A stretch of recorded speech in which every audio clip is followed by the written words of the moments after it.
What up, cappers, gamblers, punters, hustlers, LoBaggers? Happy Friday, May 14th to all of you.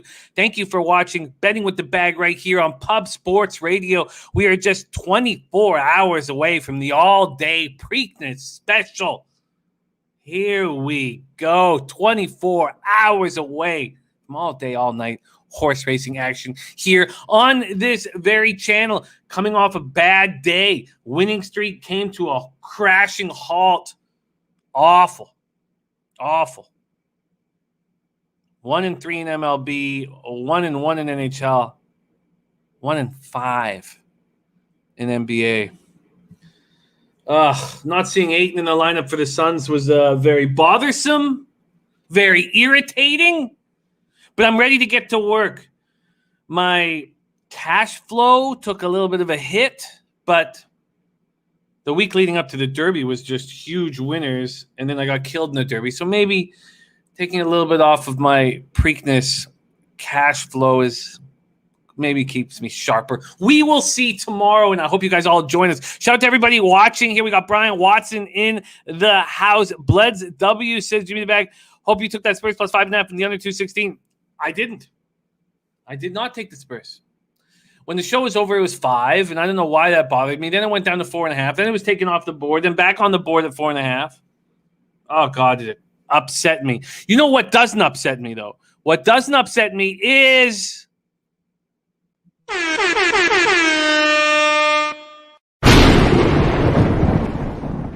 Paint Play of the Day here with us, and I've already bet it. So that doesn't happen as often as I would like, that I'm already on the Taint Play of the Day. One of those spots where the Taint and Matty Ice Night combined. But Matty Ice, with his giant Michigan balls, takes them on the run line, -1.5 and plus 120. I took them on the -1 line. 7-inning game. So I'm -127 on the -1 line.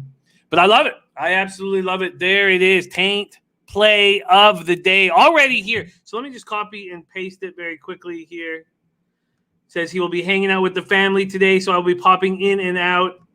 And that's game 2. And it's something I rarely do. I rarely bet game 2 before I know about game 1, but I want to fade Junis. And I know I faded him in his last start. His last 4 appearances have been out of the bullpen. I faded him in his last start, and he got me. Got me right in the ye old drink hole. But I do not believe in him. 2019, he had the worst fastball in Major League Baseball. I don't trust him. The Royals don't trust him. Taint Play of the Day is in. We got Christopher Gargaro in the house. Says, happy Preakness Friday. Cappers going to my first MLB game in 2 years tonight with sweet seats. Need some cashers for that one. Beautiful Twins A's. I love it. There's Maxwell Smart. Those of you who aren't following Maxwell Smart at CBMS420 are leaving cash on the table. And we usually say that all through college basketball. We don't say that during baseball season because he's not being on a roll like we see him right now. And it's because he's focusing solely on player props in MLB, and he's found his niche. He's found his glory. 9-1 on his max play of the days. 9-1. And all you have to do is reply to his tweet with a picture of a cupcake, and he'll give it to you. That easy.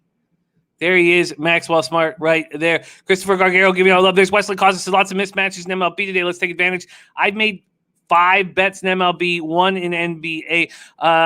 Willie Vegas, Preakness Super 2-3, 4-5, 10 for a super.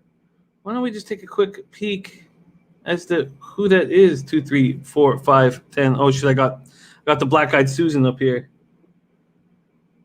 Did I? Oh my God, I don't have it up anymore. I'll have to pull it up here in a second. Upsetting. You know what I can do? I can just pull up my HPI and not my. When I do that, I pull up my HPI bet. I won't pull up my past performances, and let's see who he's on here. 2, 3, 4, 5, 10 for the super. It's going to be tricky to get a lot of cash out of this super unless one of his bombs come in. Let's see. We move over quickly to the Preakness Stake. So he's on Keep Me in Mind. He'll be coming late. He'll be charging.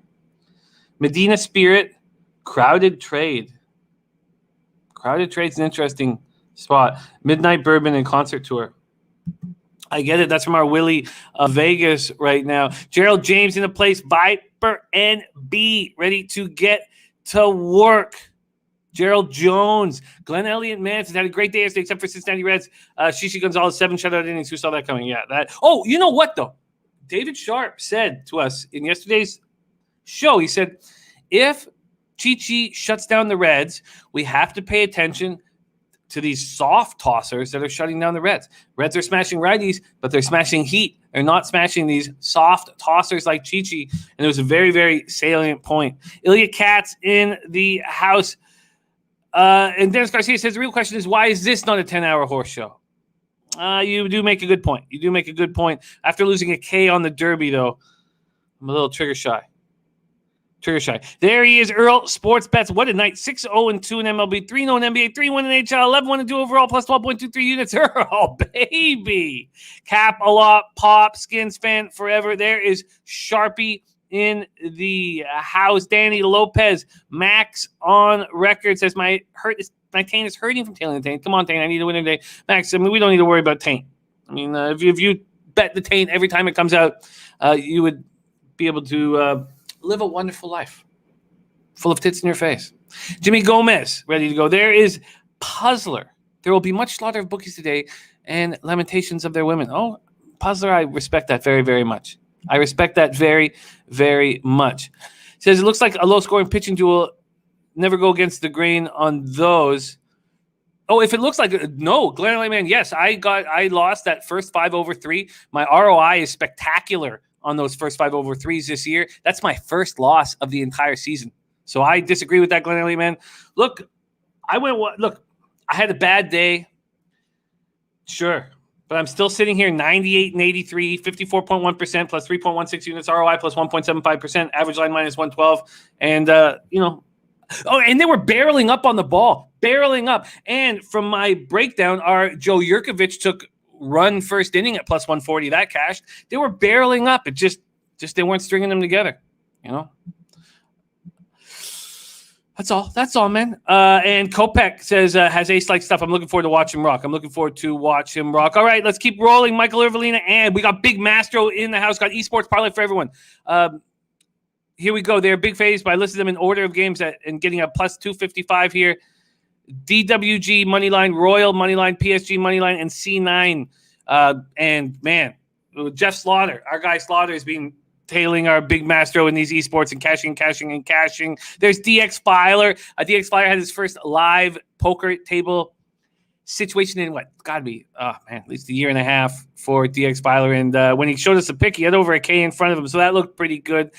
El Parky, we got my man Luis from Costa Rica ready to get to work here. North Ender, J-Rock, Michael Irvelina, Ben Martin, Teron Hopkins, unlucky Tron with the Sabonis knee injury last night. That not enjoyable. All right, we got work to do. Michael Irvelina saying, Brady, after a whole year of looking at dogs in the NHL, how are you feeling about first-round series matchups? Well, he likes the Capitals, and if we have time to go over it today, we will go over it.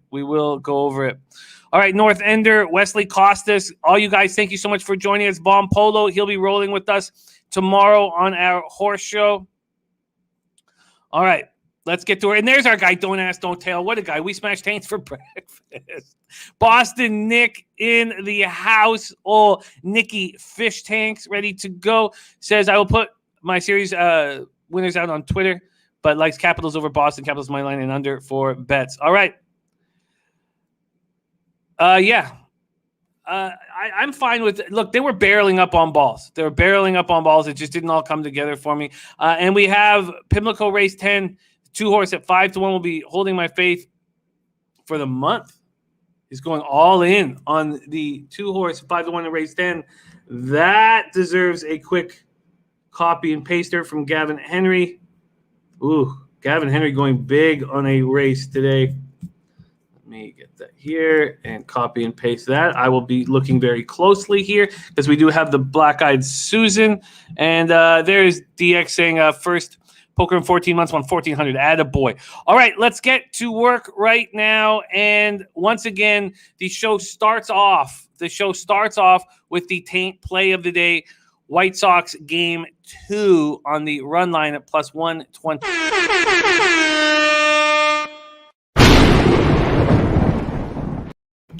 All right, let's get to work. Thank you guys all so much for joining us. Again, yesterday was rough. St. Louis, Milwaukee, first 5 over 3 was a loser. Rays, first 5 plus 120 was a easy casher. Texas, Houston over 8.5 and minus 125. Hey, they scored 6 runs in the first 3 innings. I thought I was in business. I was not in business. Reds minus 1.5 at plus 105 was a loser. And Diamondbacks first 5 at plus 120 was a push. Let's get to work. We're going to start with the double dip right now. And Jeff Joseph says, concert tour now at 5-1. Crazy, Jeff, because I did a Raw Mike Richards radio show this morning. And at Sports Interaction, they have concert tour as the favorite at plus 183.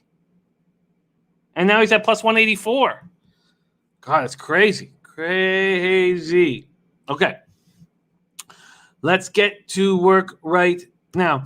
We start at 3:10 p.m. with the game 1 of the double dip. Kansas City Royals 16-28 and 8 on the road at Chicago White Sox 22-13, 12-6 at home. We're at Guaranteed Rate Field in Chicago, Illinois. It is 65 Fahrenheit, partly cloudy, 6 miles per hour in. We have Brad Keller 2-4, 7.31 ERA, 1.91 WHIP, 28 in the third, 22 Ks, 13 walks, 5 home runs. In his last start, he went 6 innings, allowed 5 hits, 3 earned runs, 1 home run, 1 walk, 6 Ks, and a 3-0 loss at home to these White Sox. I don't think there's any chance. I will do the same, Willie Vegas. There's no chance concert tour will be more than 3-1. 3-1 is the absolute sky-high limit, the way I see things. How could Medina, Jeff, how's that possible? How could Medina be 5-2? What, is Midnight Bourbon the favorite now? I mean, where's the money going? Where is the money going? There's Jason Albert ready to rock. Glenn Elliott Man says Chicago White Sox 629 ball club, best in MLB under Tony La Russa, the booze bag. Lucas Giolito 2-3, 4.54 ERA, 1.29 WHIP, 35 2/3, 43 Ks, 15 walks, 6 home runs. Wesley Costa says White Sox are just 2-5, just 2-5 with Giolito starting. In his last start, he went 5 innings, 4 hits, 1 earned run, 0 home runs, 2 walks, 2 Ks, and a 9-3 win at these Royals. Both of these starters just saw the opposition. So whose stuff do you trust more? Keller's always been so good at home. Now he's at Guaranteed Rate Field. Giolito has multiple pitches in his bag of tricks. Royals versus righties, 233, 696 OPS. White Sox, not that much better, 246, 711 OPS. Royals bullpen, 4.72 ERA, 1.42 WHIP, have converted 9 of 14 save opportunities. White Sox bullpen is improving quite quickly right now. 3.76 ERA, 1.31 WHIP, and have converted 7 of 14 save opportunities. Wow, Jeff, that's just crazy. I'm sitting here in shock, in absolute shock. Glenn Man says the chick that knows horses likes Midnight Bourbon at plus 800. Look, very quickly, a lot of people are giving Midnight Bourbon out as a pick, and there's 2 reasons. 2 reasons. One, they don't want to write an article about a Baffert horse winning for whatever reason. I don't want to say anything negative about these guys. I just edited myself there. And mainly because it was a female whom you're talking about. That's why I edited myself. It was just some fucking douchebag. I would lay into him. But that's the main thing. They don't want to write they don't want to read the comments at the bottom of their article because they're picking a Baffert horse. And secondly, they're just expecting to be a hot pace, and who's going to get the first run at the leads? It's Midnight Bourbon. Is he going to get there? I don't think so. All right. Let's go to batter versus pitcher and the odds market here. We start first 5. This total is just 4. Remember, this is just a 7-inning doubleheader, something we stayed away from last year that we are not staying away from this year. Full game, we have the total at 6. It was originally juiced to the under. It's now juiced to the over. A huge move towards the over, by the way. And Giolito opening up at minus 215. He's now minus 212, a 3-cent move over there. Amsterdam, what else? What is happening? We got our guy Ben Martin starting out at Pimlico right now with 11-6-10 exacta. 11-6-10 exacta. Yeah, Glenn Elliott, man. Look, if they're going to give out Medina Spirit at 5-2 and concert tour, let's say at 5-1, well, then we open up, we get as much cash as possible and bet on them both. Is the way I see it at this point. But I'm certainly going to focus on concert tour. Okay, let's move over to batter versus pitcher and take a look at what we're dealing with against Keller. 266, 774 OPS. Division rivals. They've seen a lot of each other. 124 at-bats. They're hitting 33 hits with 11 extra bases. And against Giolito, 207 with a 694 OPS. Look, I like Giolito here. And if I could go back, I might have taken that first or the game one over. Especially now that there's been a 30-cent move on that number 6. And that's a nice number to have, the 6. But Brian Watson says, White Sox money line first game parlay would taint second game. Anybody on that? That makes sense to me. That makes a ton of sense to me. CT Bay's all Chicago 3-team parlay. White Sox sweep and Cubs win. I like that too. I'm going to stay off this first game at 3:10 p.m. I just think it's a little too expensive for Giolito, who's not being spectacular this year, although I do trust him. And Brad Keller has not looked very good, but he looked good against the White Sox in his last start. 3 earned runs. He was a quality start. 1 home run allowed, 3 earned runs, 1 walk, 6 Ks, 6 innings. Bleds W taking White Sox score first. That's a very interesting bet. But again, I don't have a ton of confidence in Giolito. But that's a very interesting bet here. Let's see what that is very quickly. Very interesting look here. White Sox score first from our Bleds W. And where's our score first? Here we go. First team to score, minus 160. I can't have anything to do with that, but I get it. Okay, there is game one. No move for me. David Trump says, I hope Royals win first game. Put out all their effort into game one because throwing Junis game two, which they know is a loss. That's what I hope too. Absolutely. Absolutely. And we have a question for Boston Nick from our Maxwell Smart. There we go. And Frankie Fontano says, take all the Timmy Anderson props for Maxie, who's been destroying the prop market. All right, that's game one. Let's move on to game two. Game two of the doubleheader. Kansas City Royals at Chicago White Sox, and we finally get to see Mia Khalifa once more.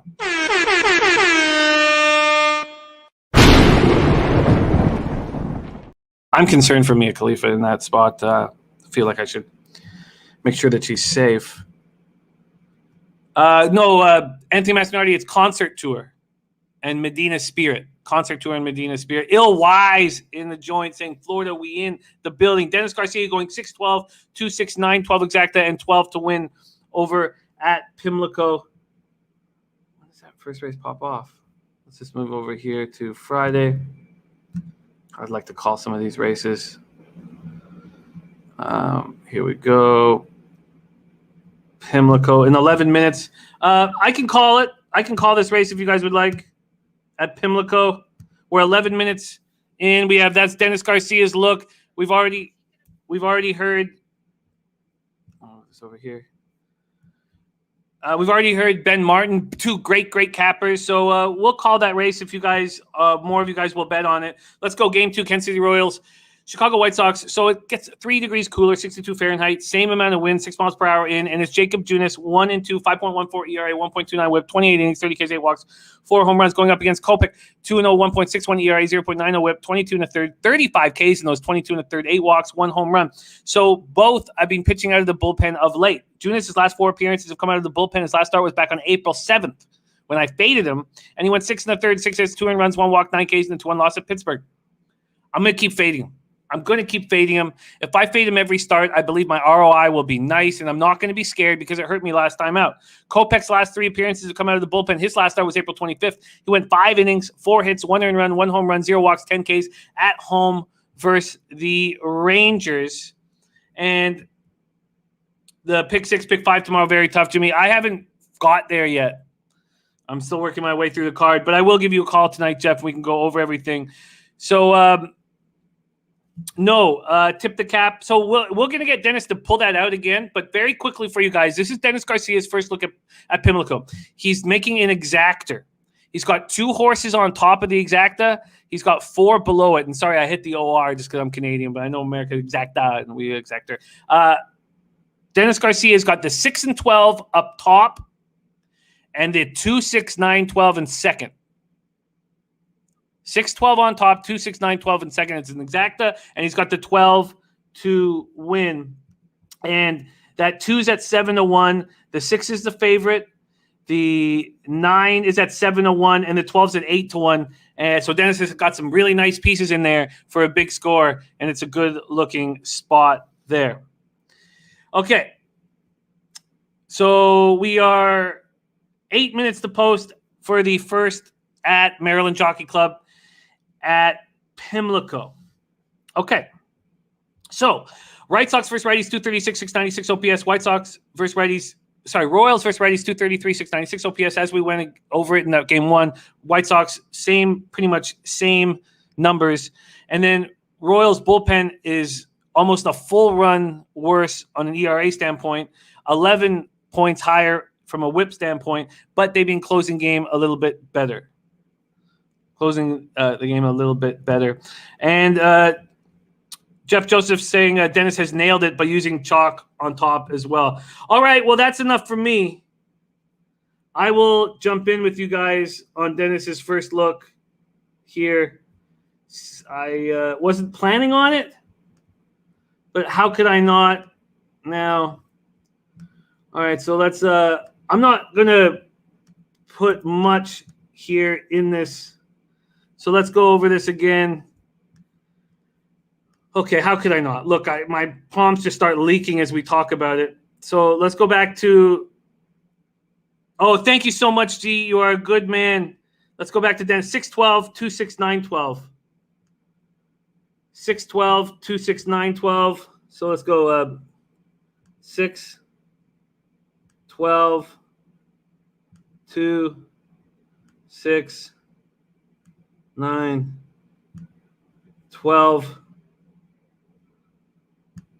All right, I'll just bet. Make a little $4 exacta box. It cost me $24. I'll pop it in the chat right now. So this is what my ticket looks like.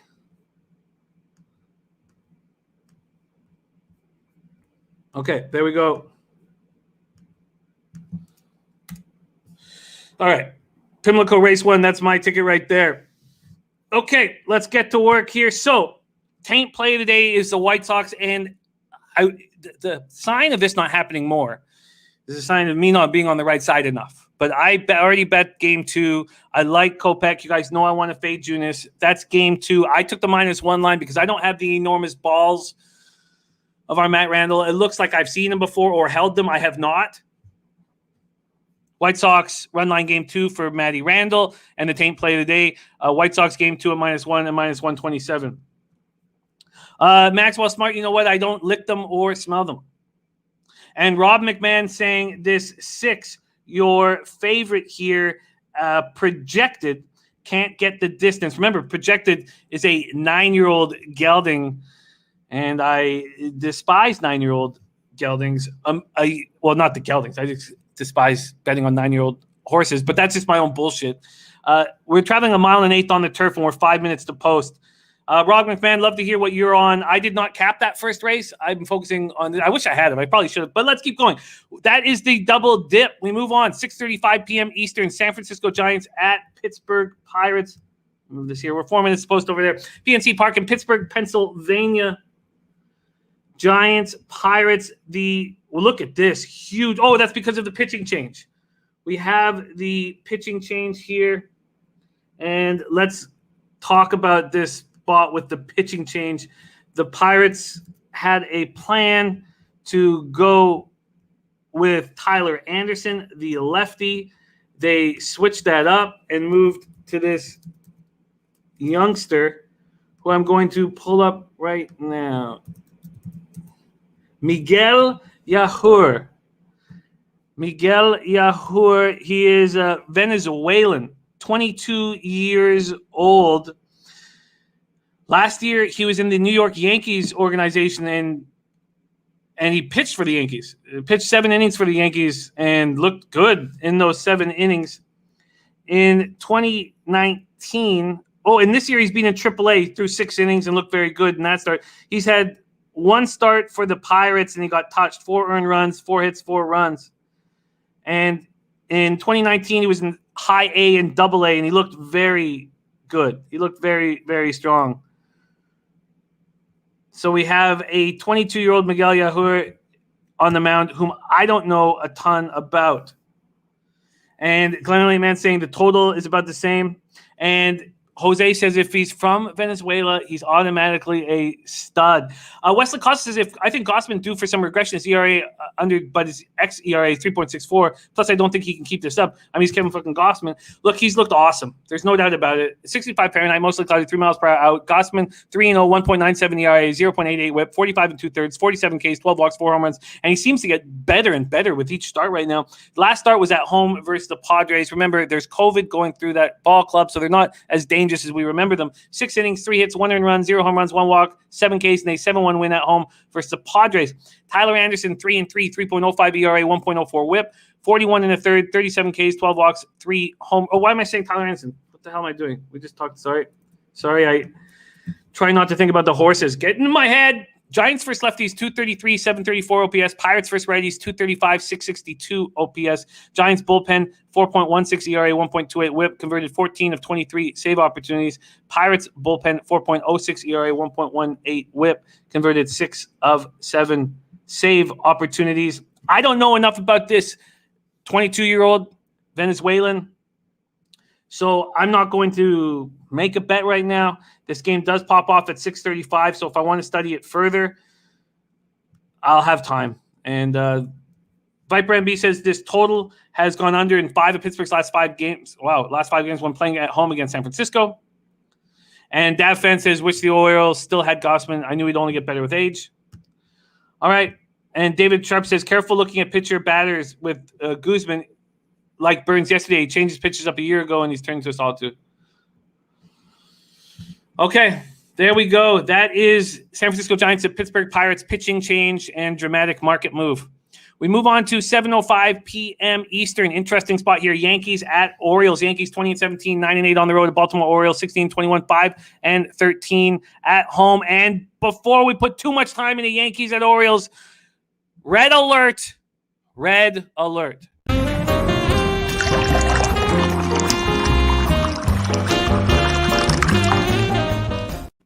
We have Dutch Boy Fresh's action here. I don't know how I missed it, but I missed it here. I don't see it. How long ago was this? It's not showing up for me. But it's here on our stream. Dutchy Freshest look. Maybe it's because of that hashtag off the top, but it's not showing up here where I can put it up. But the Sixers first quarter minus 4.5. Magic 1-6 last 7 against spread. First quarter getting outscored. Average of 9.8. Sixers 6-1 against spread. First quarter last 7 a plus 11 margin. Sixers come out angry and pimp stack these motherfuckers early and often. There we go. Sixers first quarter minus 4.5. Wow. And they just need to win one game, right, against the Magic to guarantee. And they play the Magic the next 2 nights. So Sixers first quarter minus 4.5. Both teams are on the second half of a back-to-back. Is the freshest look. Sixers first quarter minus 4.5. So I guess Dutchy expecting Embiid to be in the lineup for that. Very, very interesting. There's Eddie Sunshine says, a nice hat brings back memories of driving down to Seattle from Vancouver to see Gary Payton playing in the 90s. Ponies tomorrow. Much love to you, Eddie Sunshine, my guy. All right, we have 0 minutes to post. Let's talk about this Yankees-Baltimore game before I call the race over at Pimlico Old Hilltop. Yankees 20-17, 9-8 on the road. Orioles 16-21, 5-13 at home. We're at Camden Yards in Baltimore, Maryland. 68 Fahrenheit, mostly cloudy, 3 miles per hour. Out to right center, Corey Kluber, 2-2, 3.06 ERA, 1.39 WHIP, 35 1/3, 35 Ks, 17 walks, and 3 home runs. And he last start 5 2/3, 6 hits, 2 runs, 0 home runs, 3 walks, 6 Ks, and a 4-3 extra inning loss at home to the Nationals. It's just middling. We're just getting middling work from him right now. And he's trust to back as a favorite, which he is right now. He opened up at minus 175. He's now minus 179. So there's been a 4-cent move towards the Yankees. We are now loading up for race 1 over at Pimlico. This total was at 9 at a pick'em. There's been a 5-cent move towards the under. It's now 9 at minus 111. So that's Kluber going at the Orioles. I've not moved on it, but Dean Kramer has been touched by these guys. Brian Watson said he looked great in that last start. And attaboy, razor sharp. All right, we are loaded up here for the first at Pimlico. We're traveling 1.1 miles on the turf. We went 6-12, 2-6, 9-12, a Dennis Garcia tail. And good luck, everybody. Projected with Toledo in the irons is your favorite, the 9-year-old. How did Carlos Barn is the one we were moving on. But if Quality Choice could get up there, we'd get paid a lot more. Happy Black-Eyed Susan Day. Welcome to Betting with the Bag. We're going to go through MLB right after this. And we have a problem with Empty Nester, the 80-1 long shot with a gate issue there. Or they're opening the front gate. Empty Nester. While Empty Nester is figuring his shit out, let's talk about Kramer. 0-3, 6.23 ERA, 1.54 whip, 26 innings, 25 Ks, 9 walks, 6 home runs. In his last start, he went up against a powerful Red Sox squad, and he looked pretty good. 5 hits, 3 earned runs, 1 home run, 1 walk, 3 Ks, and a 4-3 loss at home versus the Red Sox. All right, we are locked and loaded, everybody. Good luck here in race 1 at Pimlico. Black-Eyed Susan Day. They're at the post. There they go. Off, and a jockey has fallen off the 12. Our 12 Quality Choice. Angel Cruz has fallen off, and we are now in enormous trouble. We are now in enormous trouble. Now we need Projected to win this race. He is our only hope. Is this 9-year-old gelding well? Unbelievable. Unfucking believable. That's how we start the day with it. Our jockey falling off. Oh, God. That's how we start our day. Okay, the one Wary Sky at 18-1 has the lead, the half run in 47-1. In second is the Empty Nester, that long shot. In third, the 9 Mo Zone and Alexander Crispin. And in fourth, we have the 15 Trilogy and Horatio Caramanos in the irons. We are moving now, and let's see, can we get an eye on our 9-year-old? Is he going to show his face? I am not sure if he is. Projected, are you anywhere to be found? He's on the inside. He's stuck in a lot of traffic. Is he going to find a spot here and fire? It does not look good. He's gotten this ton of traffic. He's moving now. He's got a lot of work to do. He's moved into third.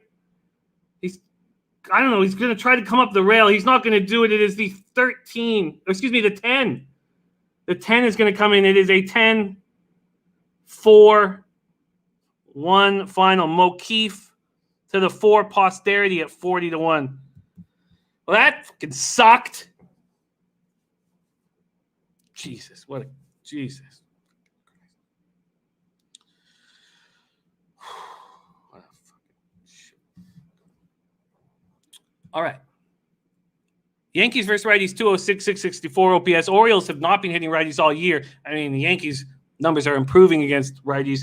Orioles 209, 628 OPS. Yankees bullpen 2.90 ERA, 1.04 whip, converted 11 of 12 save opportunities. Orioles bullpen 3.39 ERA, 1.20 whip, have converted 9 of 17 save opportunities. Do you trust Kluber is this big of a favorite? Let's go to batter versus pitcher here right now. We have Kluber. They're hitting 182 with a 462 OPS against Kluber. 33 at-bats, 6 hits, just 1 for extra bases, that being a double hit by Trey Mancini. Against Kramer, they're hitting 259, 792 OPS, and that's not that bad considering what the Yankees have done to this Orioles squad over the last little bit.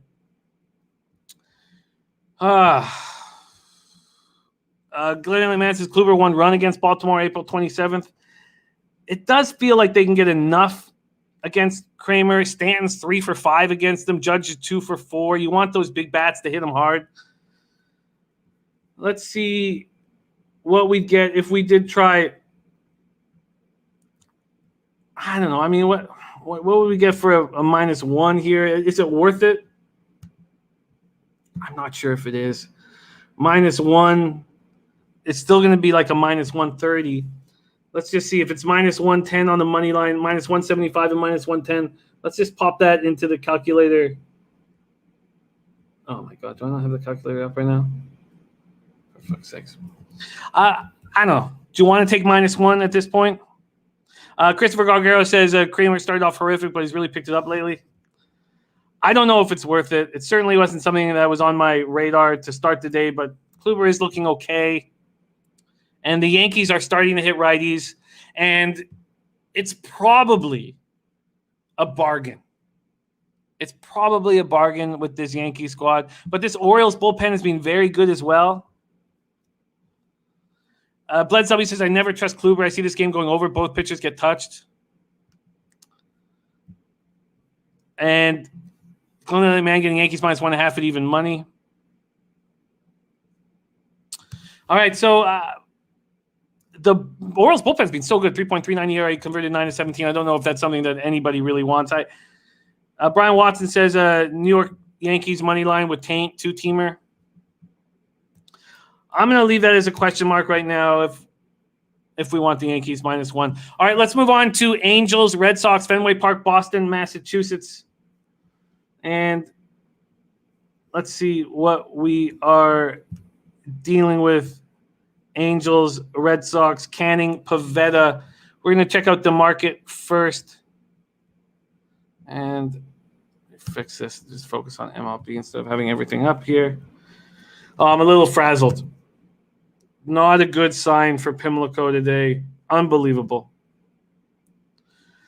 David Sharp says, I'm the fade of the Yankees. I can't get them right for the life of me. I lean for 5 overs. That means play the under. Come on, Sharpie. Let's stay confident, man. You're having a great season. Okay, with this spot here, the Red Sox open up at minus 117. They're now minus 121. So a 4-cent move towards Pivetta and the Red Sox. This total was juiced to the under. There's been a 3-cent move back, but it's still slightly juiced to the under. 67 Fahrenheit, partly cloudy, 4 miles per hour to right. Griffin Canning, 3-2, 5.19 ERA, 1.38 whip, 26 innings, 30 Ks, 10 walks, 6 home runs allowed. In his last start, he looked good. It was at home against the Dodgers, and he went 5 2/3, 6 hits, 1 earned run, 0 home runs, 3 walks, 4 Ks. And we know the Dodgers, as bad as they've been this year, they still rake righties. Nick Pivetta, 5-0, 3.19 ERA, 1.25 whip, 36 2/3, 35 Ks, 22 walks, 2 home runs. In his last start, 6 innings, 3 hits, 2 earned runs, 1 home run, 3 walks, 2 Ks, 4-3 win at the Orioles. Both teams hit righties hard. Angels, 263, 747 OPS. Red Sox, 252, 747 OPS. The Czar says the line says halos, and I agree. The line says halos. But this Angels bullpen is a tire fire. 5.27 ERA, 1.53 whip, converted 8-15. Red Sox bullpen, much, much better. But is slipping. It's slipping right now. And at some point, I should change my bullpen from full season into a shorter sample size. And I'll do that because this Red Sox bullpen is not being as good of late, even though they're much better so far season long. And Glenn Mann says Pivetta came off IL with those vaccine side effects. That's what Glenn Mann's saying. I don't think Pivetta, the pride of Victoria, British Columbia, is that good of a pitcher, and I don't trust him. Luis says Boston overs, first 5 at 5.5 looks great. After Griffin Canning was capable of shutting down this Dodgers lineup, I think he probably is the play. Joey Yurkovich says I can see an under first 5. The Czar saying line screaming halos, rocks, buckos, Jays. And Maxie says Mike Trout Day. It may just be Mike Trout Day over at Fenway. By the way, that $2 exactor paid $517.60, 10-4. The 10-4-1 try, $1 paid $2,221. All right. There's my guy Good, ready to get to work. All right. No move for me in this Angels Red Sox spot, but if I had a free play, I would take the Angels first 5 with an expectation of Griffin Canning continuing his excellent work. I would do that. Let's just see. What would I get on a first 5 here? Money line. Imagining that Pivetta is going to regress from his strong start and that Canning will, move towards the mean here. First 5, I'm getting a slight plus money line. And Bama Boy says Canning is a dumpster diver. Wesley Costa's looking for the Ohtani prop. And Luis does not trust Angels pitching, and I get it. And David Sharp says, our producer on the ones and twos, Jose, is a great read on Pivetta. The Red Sox pitching stuff does wonders with people. He's not the same as he was in Philadelphia. All right, I'm going to move off this. Let's move on to my first spot of the day. This was a market move that I beat up. There's still a 9, I'm hoping here. I'm on the over 8.5 at just minus 110, man. Low vig for the over 8.5 in Cubbies, Tigers. And that has moved to 9. It's still slightly juiced to the under. So I'd like that to change. Yes, I will, Max. He lives in a beautiful city full of old people and cupcakes. Chicago Cubs, 17-19, 4-11 on the road at Detroit Tigers, 13-24, 8-10 at home. Comerica Park at Detroit, Michigan, 68 Fahrenheit, Detroit, Michigan. We have 6-7, 6-8 exacta box for our Dennis Garcia over at Pimlico. I've gone this far with them. How could I not continue that? Where is our... Sorry.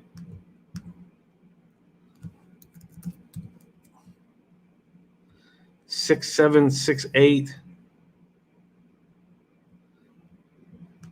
And sorry. Let's just take a look at who we have here in race 2 for our Dennis Garcia. The 6 American Fleet, and then Dr. Jack Royal number. So we have 2 favorites there.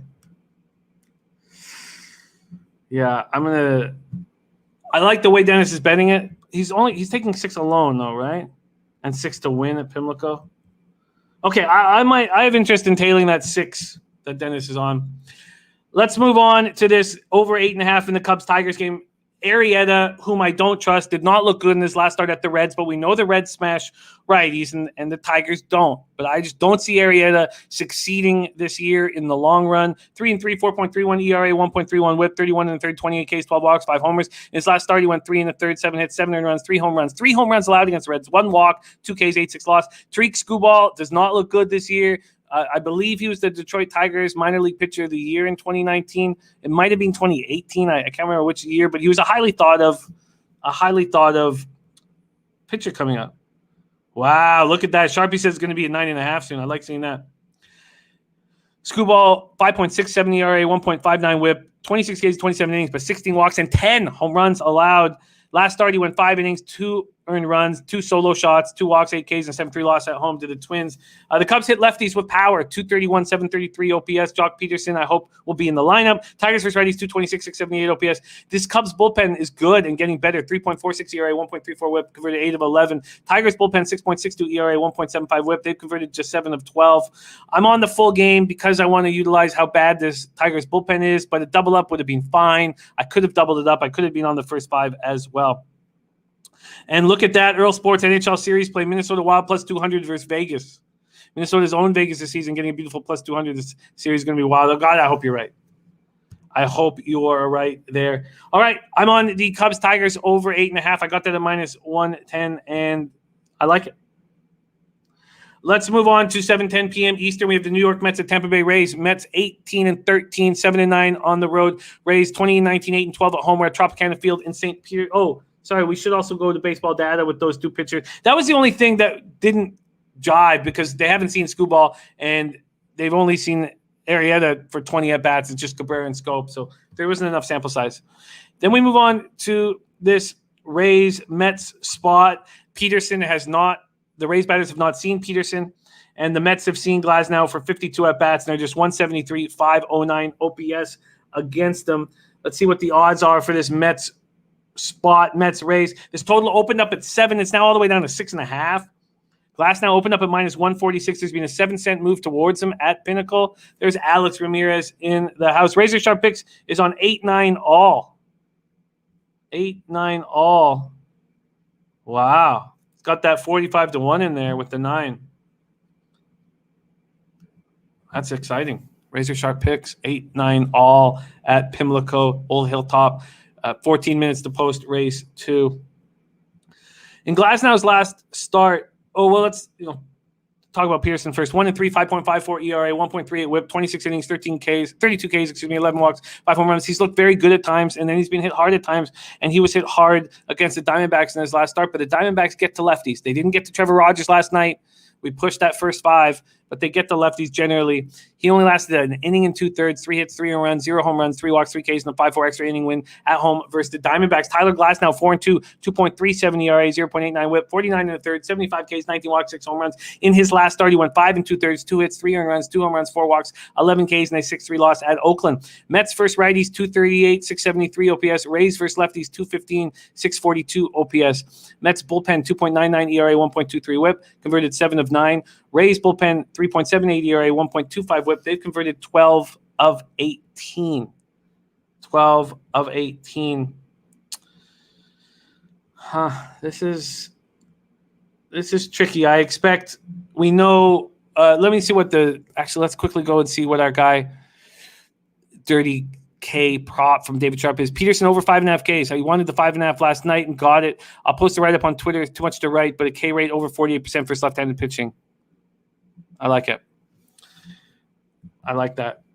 I get it. The Rays are not good versus lefties, but I think Glasnow could have a nice start here. He's been a tricky guy for me to figure out. And don't ask, don't tail with a parlay. Let's get that up here right now. There you go.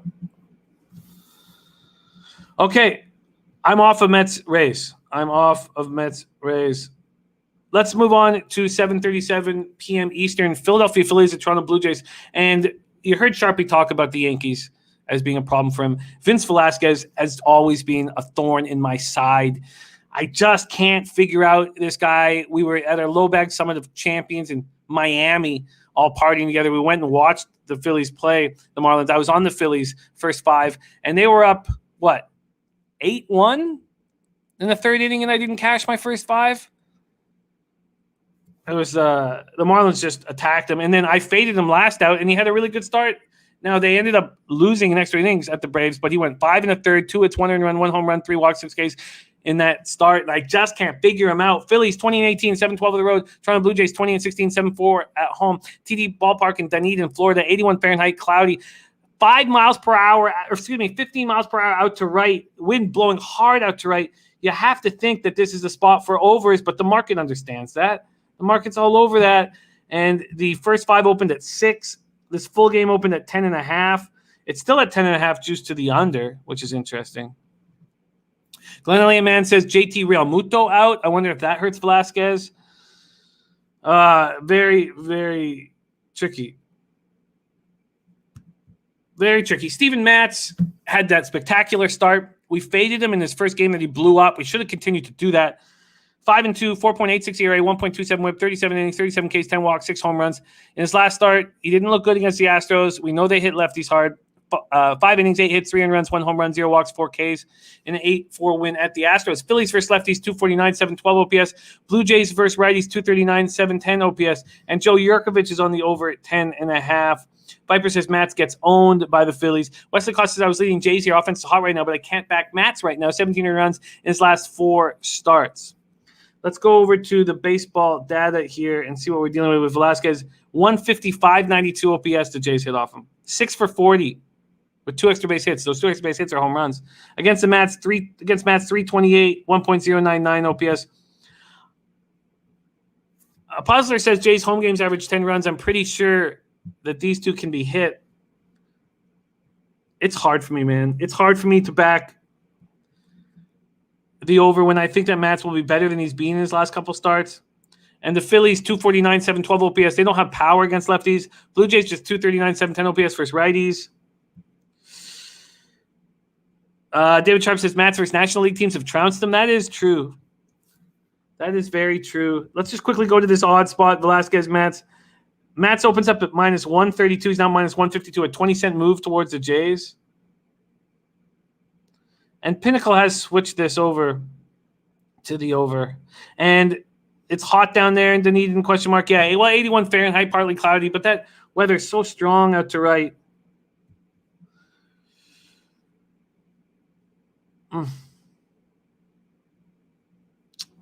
And Wes Benjamin says Phillies offense so unpredictable. I don't trust Velasquez at all. But if Velasquez can get through 5 or 6, then the Phillies bullpen is vulnerable. Absolutely, Big Mastro. Let's talk about that for sure. Man says 10.5 is a big number, but with Lean getting over it. I agree. Blowing out to right like that. Let me just quickly get a second look at the weather and just make sure that it is true that these winds are that strong, 15 to right. Very quickly here. And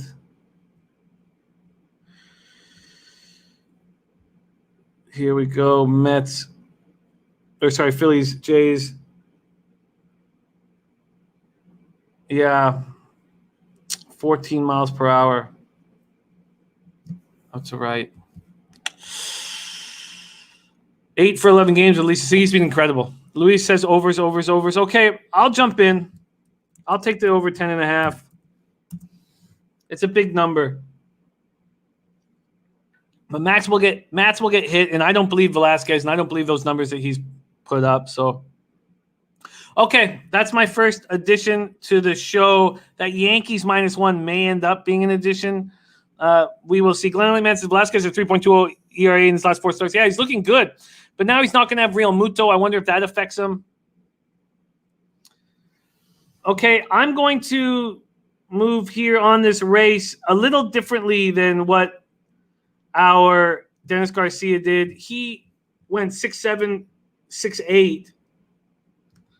Instead, what I'm going to do here is I'm going to key the 6 American Fleet.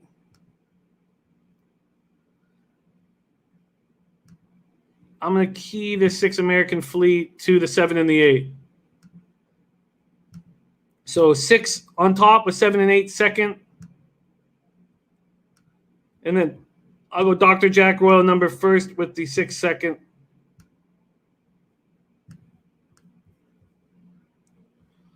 All right. So I'm in here. I'm just going to pop my ticket up on the screen. All right. Oh, wow. Sharpie's already at 11 there. Okay. 6 minutes to post there at Old Hilltop. Let's move on. We move on to the Braves Brewers, and I took the over 8 here. I took the over 8 here as soon as I could, and there's been no movement on it. In fact, there's been a couple cent move towards the under. That's made me quite nervous. Ben Martin going 10-7-8 and 10-7-8-6 for a try box. So exacta box 10-7-8, try box 10-7-8-6. It's made me nervous that more movement hasn't come to the over. And let's see, Luis says Velasquez is trash. I had him over my last 5 years. Fantasy teams always got minus points from him. Trash until he can add a 3rd or 4th average pitch and some movement, please. I agree. Braves 17-28-9 on the road at Brewers 20-18, 9-10 at home. American Family Field, Milwaukee, Wisconsin. I expect the roof to be closed because it's a night game, but I thought the roof was going to be closed yesterday and it wasn't. Viper says I want the Braves here, but not sure. Drew Smiley, 1-2, 6.12 ERA, 1.48 whip, 25 innings, 22 Ks, 11 walks, 9 home runs allowed, but he's coming off a really nice start against the team that hits lefties hard in the Nationals. 6 innings, 4 hits, 1 run, 0 earned runs, 4 walks, and 4 Ks in a 3-2 win at the Nationals. Hauser, 3-3, 3.44 ERA, 1.23 whip, 36 2/3, 31 Ks, 11 walks, 5 home runs. He's coming off a quality start as well. 6 innings, 5 hits, 2 earned runs, 1 home run, 0 walks, 10 Ks, and a 6-2 win at the Marlins. Braves versus righties, 238, 763 OPS. Brewers versus lefties, 245, 756 OPS. Braves bullpen, 4.84 ERA, 1.47 whip, converted 8 of 14. Brewers bullpen, 4 ERA, 1.32 whip, converted 10 of 15. Part of the reason why I like the full game over is to attack that Braves bullpen, which has been extremely vulnerable. Let's go over to baseball data, and this is where the data doesn't correlate to an over, or at least it doesn't correlate to backing the Braves, because Smiley's been able to shut down the Brewers lineup. 205 with a 604 OPS against them. Hauser's been smoked by these Braves.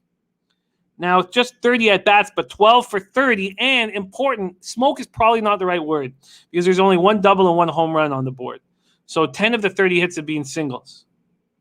So that's probably not the right word because they're batting 400 against them. You'd think if you're batting 400 against somebody, your OPS would be, 1.4, but it's just 1.019.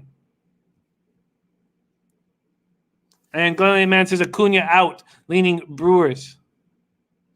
David Trapp says, I wanted to talk this out with you, Jimmy. I could not pull the trigger. Brewers are not hitting. I'm looking at the Braves team total. Hauser does lots of regression. FIP is bad. I agree with that. Acuna out hurts, but I still see Smiley as vulnerable, walks too many batters, and the Brewers were barreling up on pitches, but they were just all being hit to somebody in the last start. I also think that the Brewers are going to enjoy seeing Smiley on the mound. It was a tough pitching matchup they were involved in yesterday, and they didn't have to travel. And Viper says Acuna is expected in.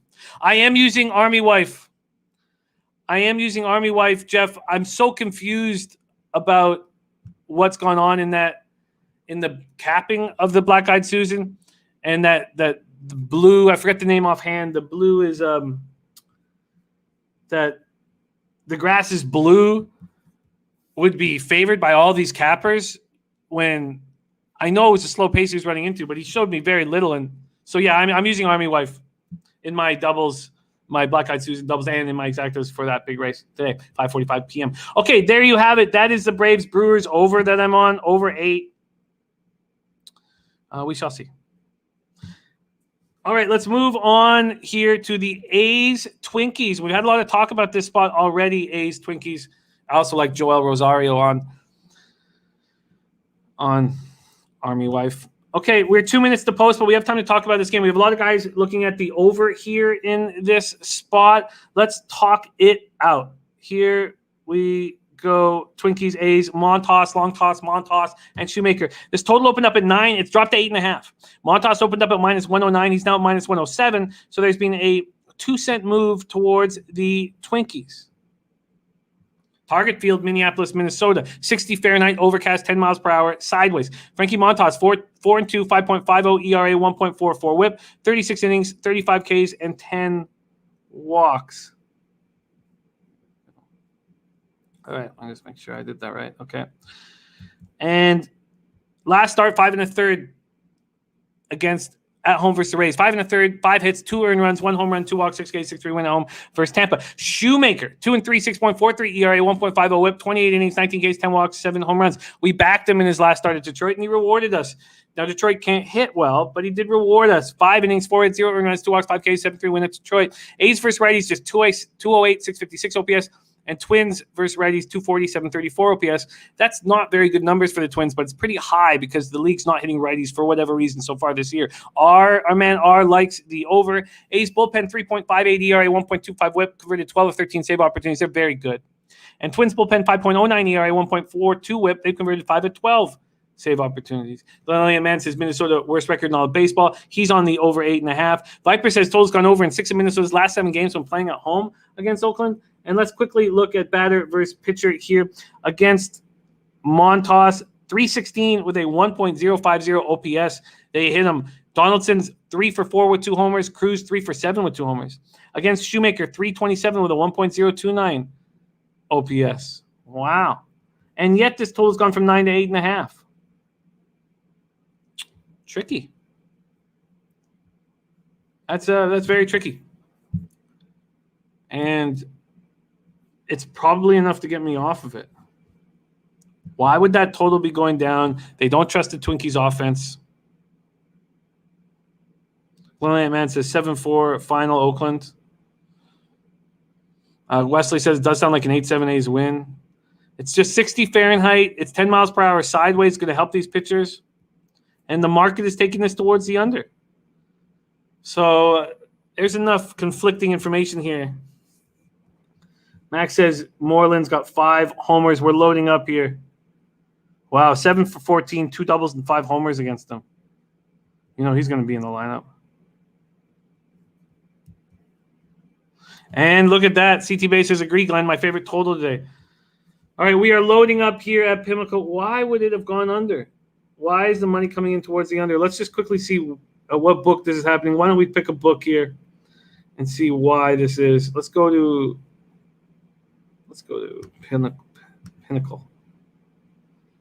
Even Bet365 has gone to 8.5. Money clearly coming in on the under. Okay, I'm not going to move on it. I'm confused that the market isn't coinciding with your plan.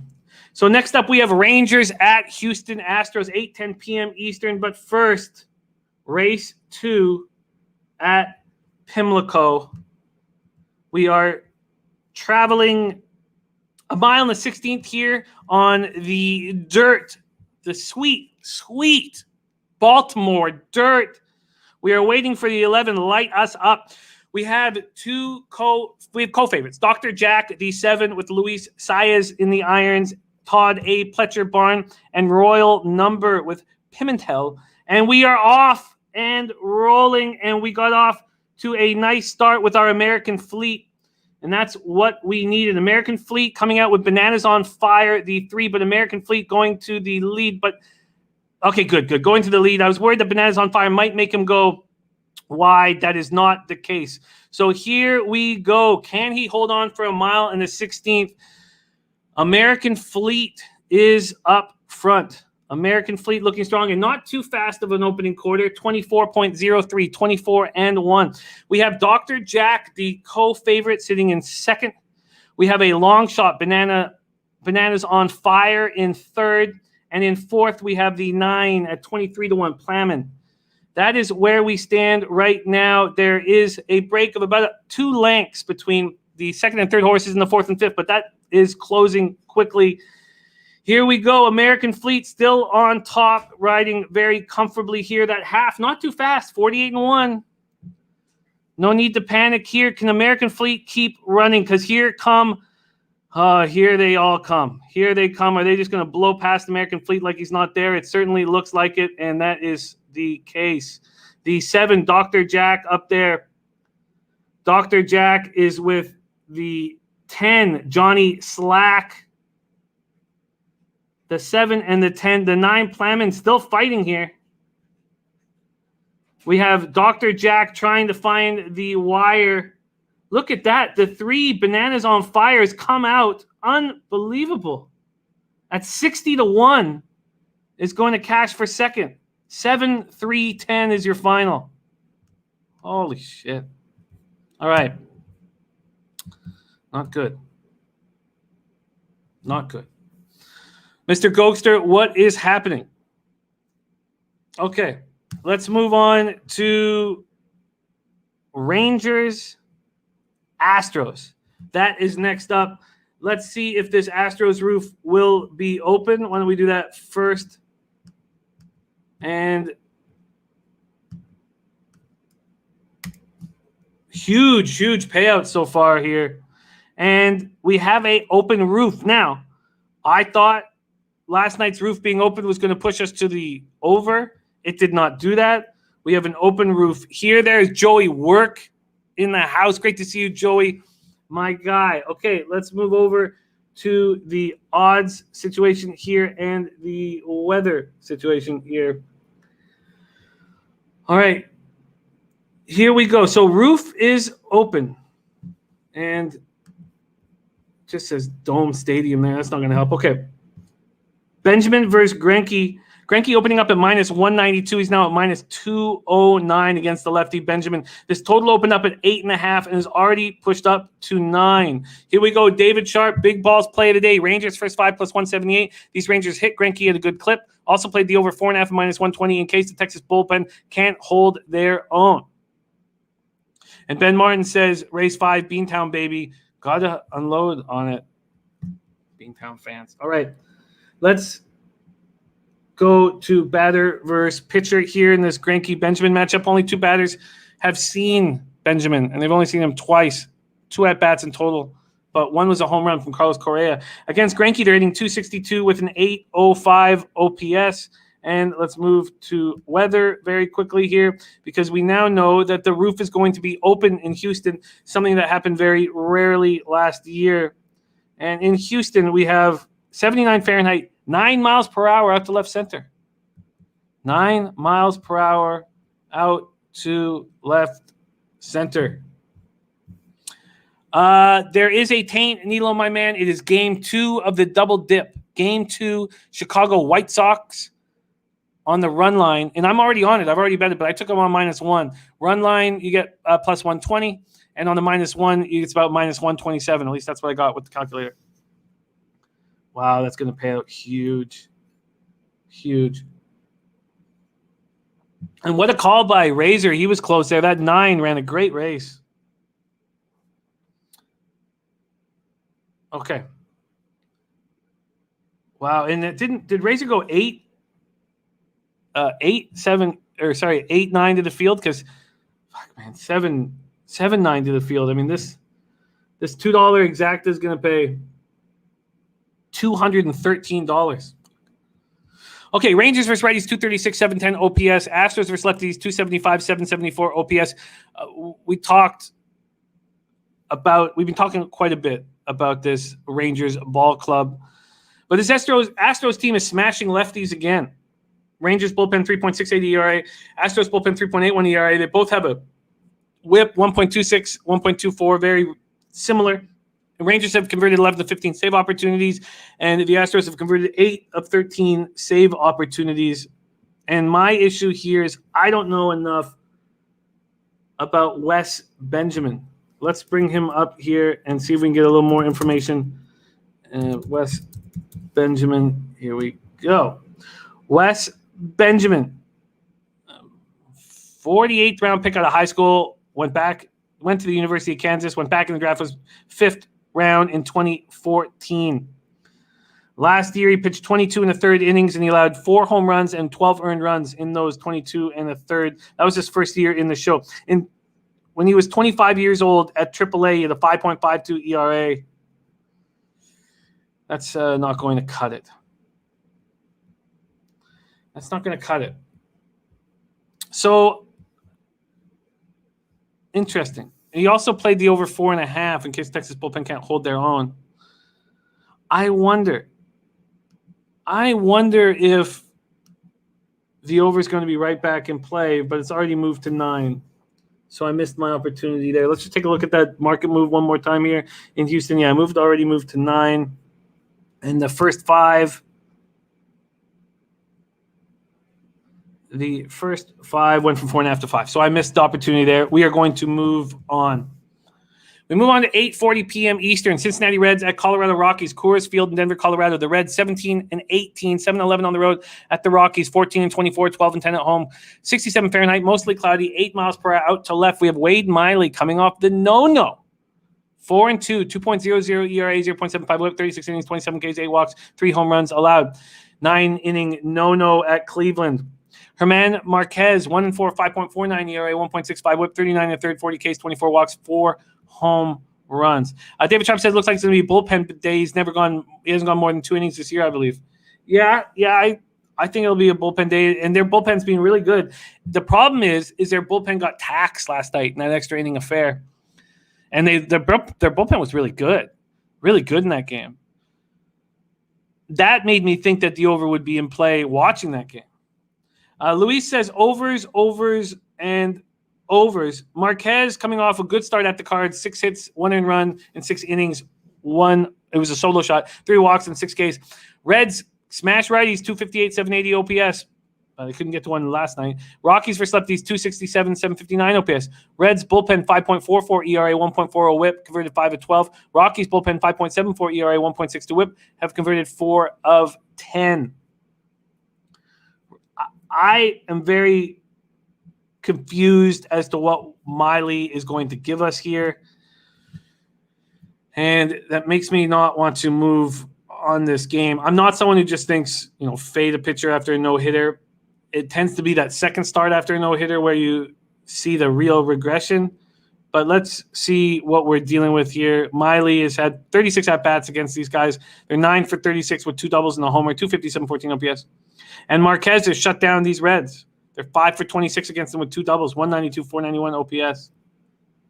This market has, that's first 5. Opened at 5.5 and went to 6 the first 5. And the full game here opened up at 10.5 to the under. It's now 10.5 to the over, which I completely understand. And Luis says, I had Herman Marquez on my fantasy team, dropped to me, can't do anything in Colorado. If they don't trade him, he will finish his career with a 5+ ERA. And the work play of the day is the over 10.5 in Reds Rockies. The over 10.5 is the Joey work play of the day. Let me copy and paste that right now. Thank you for sharing with that, Joey, my man. The work play of the day is the over 10.5. Certainly feels like beautiful weather for this. And polo this, polo that, saying under a good play. So those cappers on 2 different sides. All right, let's move on. I have no move at this point, but I'm going to study it a little more now that I know that work is on one side. Polo this on the other side. Tricky. Okay, let's move on to 9:40 p.m. Eastern. Washington Nationals at Arizona Diamondbacks. We have Scherzer going up against Riley Smith, and Joe Yurkovich just locked in the A's -105. All right, there's Nate Dogg 420 joining us. Hope all is well, my friend. Nationals 14-19, 5-9 on the road. Diamondbacks 17-21, 8-7 at home. We're at Chase Field in Phoenix, Arizona. 100 Fahrenheit, clear, 8 miles per hour sideways in, and the roof is open.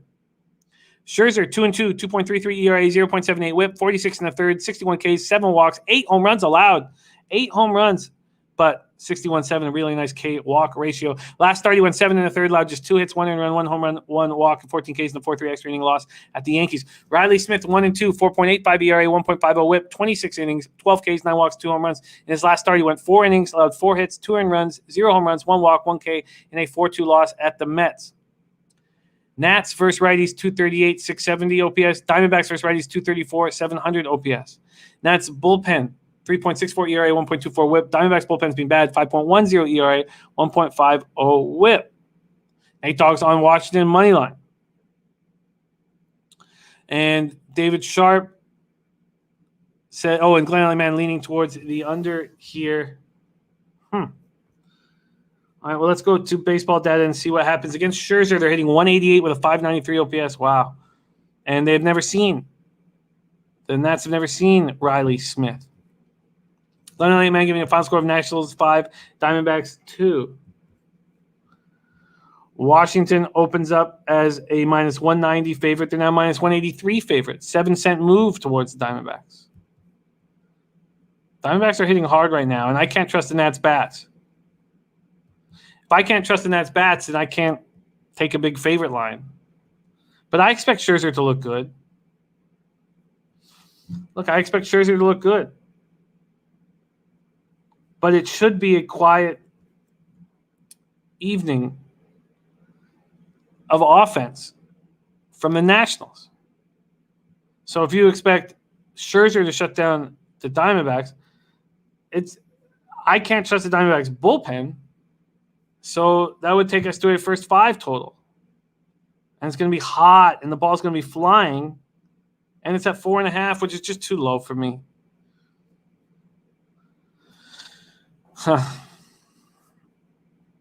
And Bled's W's on the over 4.5, first 5. North Ender says they've been money the first 5 unders. And Glenn Alleyman saying Arizona has lost their first baseman. Viper says the total's gone under in 5 of Arizona's last 6 games. The Nats just aren't hitting, but they did wake up last start, and Bell got a home run, and he needs to wake up. Schwarber had a big hit. Nate Dogg, this total here opened at 9, and it's still there. All right, this no move for me. Maybe I take that back. It was a big awakening for the Nats. They finally got some offense from guys not named Soto and Turner. And the Diamondbacks bullpen is bad. So I wonder if we're actually getting value on the Nats here. I wonder if we're actually getting value on the Nats here. Minus 185 for me. And if I wanted them on the run line, this weak offense on the run line, minus 114.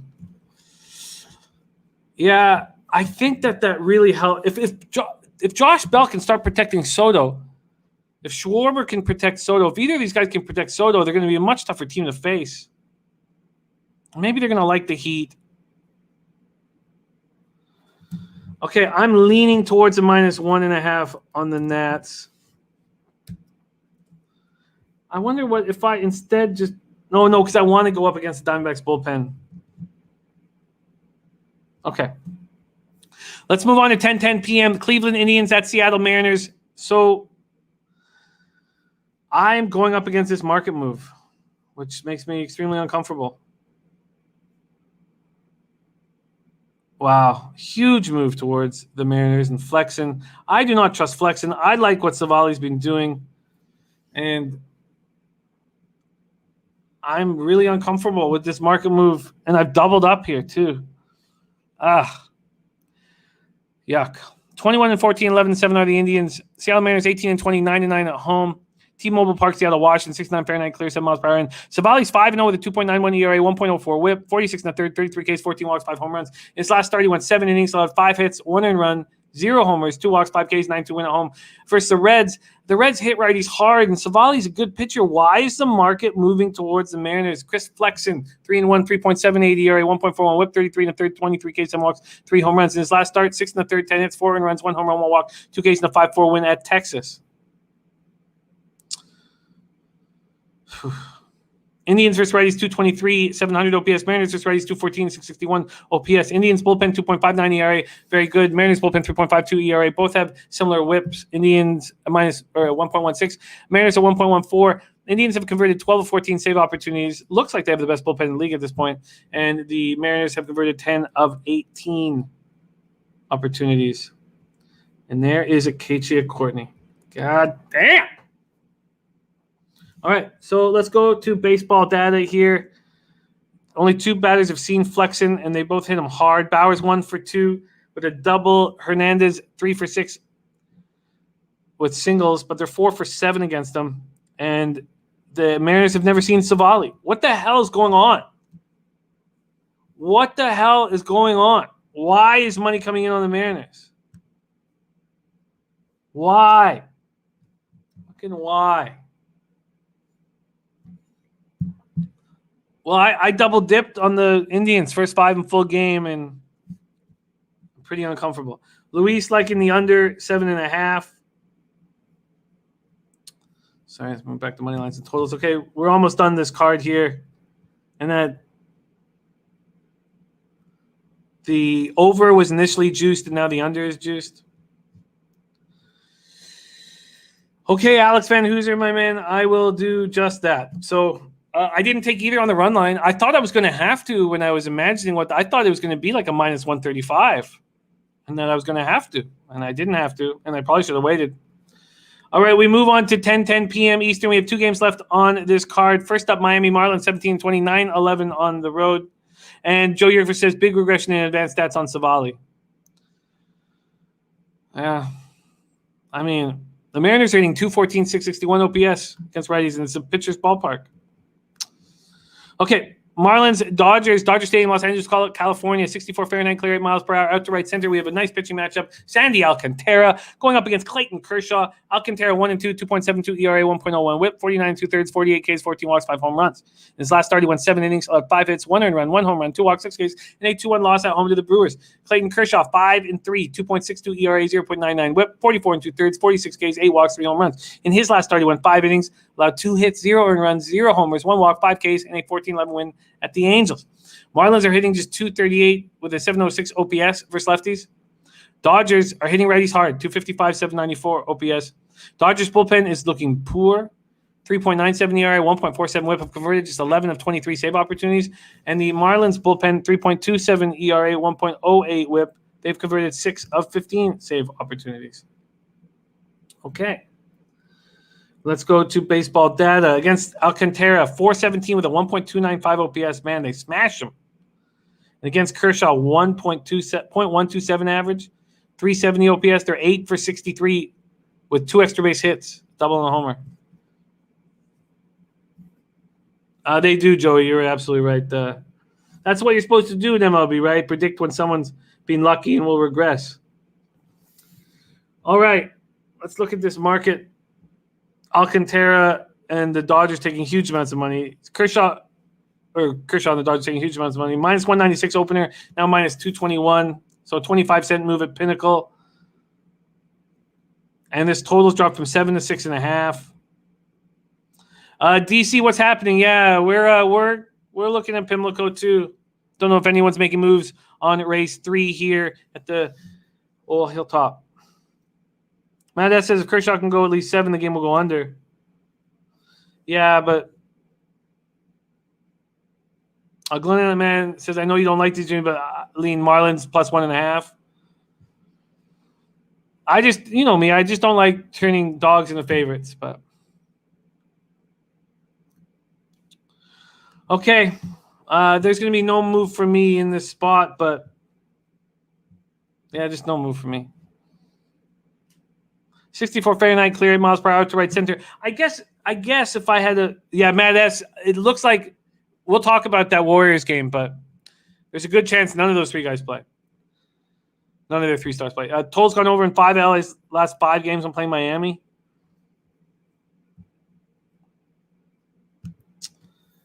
I believe it, Von Polo. Kev Reed's a monster. So Marlins Dodgers, look, I get it. I can understand looking at Kershaw's numbers against this lineup and thinking that this game will go under, but it's nice weather for offense at Chavez Ravine. They don't need the game, Matt. They'll only need the game, even if it looks like they don't really need the game. We'll go over that. We'll go over all the numbers, but there's conflicting information. There's cappers who thought that they needed the game. I know they made big bets on the Warriors and had to buy out of them. Okay. Marlins Dodgers don't move for me. We move on to Cardinals. Padres, Petco Park, San Diego, California, 62 Fahrenheit, partly cloudy, 8 miles per hour, sideways in. We have Oviedo, 0-1, 4.61 ERA, a 1.02 whip, 13 2/3, 13 Ks, 4 walks, 3 home runs. In his last start, he went 4 innings, 5 hits, 4 runs, 2 home runs, 0 walks, 2 Ks. He got touched. Going up against Musgrove, who also got touched in his last start. His last start was at Colorado. Last start, 5 innings, 8 hits, 4 runs, 2 home runs, 0 walks, 7 Ks. He's not looked very good lately. 2-4, 3.00 ERA, 0.85 whip, and 39 innings, 54 Ks, 7 walks, 6 home runs. Okay. Anybody making moves here? We're 7 minutes away to race 3 over at Pimlico. Cardinals versus righties, 221, 671 OPS. Padres versus righties, 237, 685 OPS. Padres just decimated with COVID issues right now. Cardinals bullpen, 3.74 ERA, 1.28 whip, converted 13 of 15 saves successfully. Padres bullpen, 2.64 ERA, 1.12 whip. They've converted 14 of 20 saves. 14 of 20 saves. Glenn Mann's on the over 6.5 here. And the over 7 was juiced, and now it's moved to 6.5. Wow.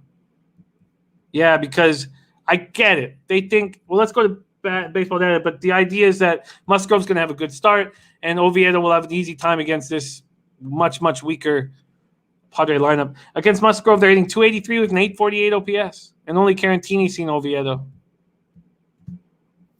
CT bases, Cardinals plus 155, my dog of the day. Padres starters getting too much love in this market. Yeah, that's a very interesting look. That's a very, very interesting look, CT Bays. All right, I'm going to copy and paste CT Bays. And David Sharp just bet the over 6.5. You're right. The Padres are getting too much love in this market, aren't they? And Musgrove has not looked great lately. And Max says Musgrove fade first 5. North Ender says Cardinals are 22-8 in the last 30 after scoring 2 runs or less in their previous game. Huh. And there's been a huge move. This opened at minus 145. It's now minus 179. Wow. Okay, I'm going to need more time to think on that. That is your MLB card. Let's review my action here quickly. And these are the moves I made before I got here to the show. I moved on the Cubs Tigers over 8.5 at -110. I beat that line move hard. And then I'm on Indians full game at -125, and that market's gone against me. Then I moved on Atlanta Milwaukee over 8 at -110. This whole market confounds me. Then I'm already on the taint play today. Game 2, White Sox. I took them on the -1 line. Matt Randall has them on the -1.5 line. And then I'm also on Indians first 5 at -125. I believe I only made one addition, and let's find it. So I'm not on game 1 of the Royals White Sox. I stayed off the Giants Pirates with the pitching change. I'm interested in this Yankees -1, and it's a play that's been growing on me. It really has been. And I might have to take it 1.5. I'm going to move on the Yankees on either the run line or the -1 line. So I'm going to take that question mark off of it. Then Angels, Red Sox, I stayed off with a lean to the Angels. Mets, Rays, I'm off. And then I'm going to add the over 10.5 in Phillies, Blue Jays. I'm off A's, Twinkies, but I know a lot of you guys are on the over. Rangers, Astros is a no move for me. We have the work play of the day over 10.5 in Reds, Rockies. And then I'm going to move on the Nationals run line -1.5 at the Diamondbacks. You guys know I doubled up on the Indians. Marlins, Dodgers was no move. And Cardinals, Padres, CT Bays on the Cardinals +155 and David Sharp on the over. David Sharp is on the over 6.5, and there's no move for me. Coming off a bad day, 1-3 in MLB. Down 2.20 units, but overall 98 and 83, 54.1% plus 3.16 units, ROI plus 1.75%, average line -112. And those of you new to the show, I tweet out my action as soon as I bet it, and then I review whatever's happened at the end of the night. And Joe Yurkovich is locked in the team total over 2.5 at -115. Says Cards bats destroy Musgrove, and Phil's bats destroy Matt's. Yeah, I hear that, Chuck Hustle. That's a really interesting look, Joe. Over 2.5. Let's see what my book is hanging here on that team prop. Over 2.5 at -125. Oh, Joe, that makes a ton of sense. Dennis Garcia, we're 3 minutes to post. Are you moving on this race? Are you moving on this race over at Pimlico? And then let's see. Let's just quickly see here if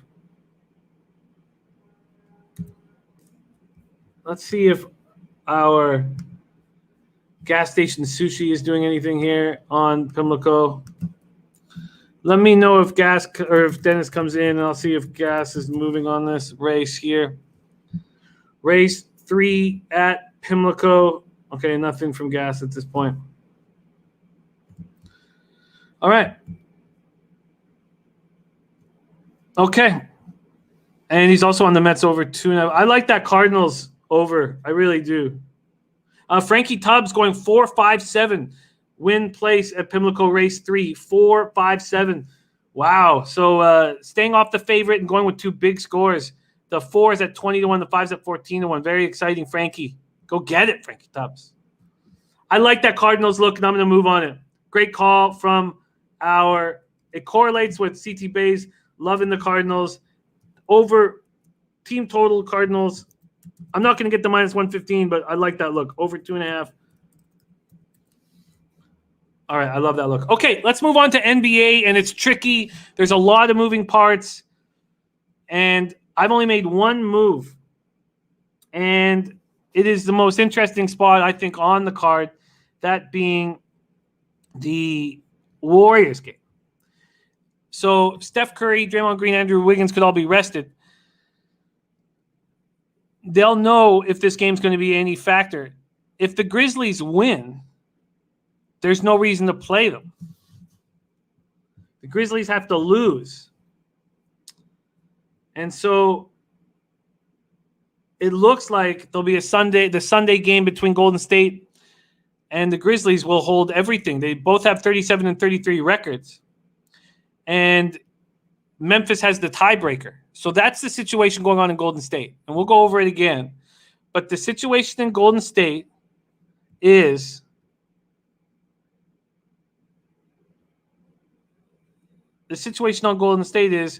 if Memphis wins, they all rest. And I think Memphis will win. So I took the under, and I took it late. All this came to my attention late because I was spending so much time on baseball. So I got the under 224.5, expecting them to be out of the lineup, and it hasn't moved. Good stuff, Chuck Hustle and Daily Sam says Memphis and Denver 100%. All right, let's break down this NBA card together right now. And we have the freshest look already, so let's go. We start at 7 p.m. Eastern. Cleveland Cavaliers at Washington Wizards. Let's move this here. Polo, this is Warriors backups are better than the Pelicans backups. I think there's truth to that. Over to NBA. And here we go. Big Master says Golden State needs to play this game tonight hard no matter what. I disagree. Well, sure. The backups can play this game hard. Yeah, I get that. Yeah, because they want to roll in the playoffs, and the Pelicans couldn't care less. So, yes, I agree with that. Tony Bruscher, the President's Trophy winning Colorado Avalanche will win the Stanley Cup. Imagine them winning the President's Trophy with everything they went through this year. Unbelievable.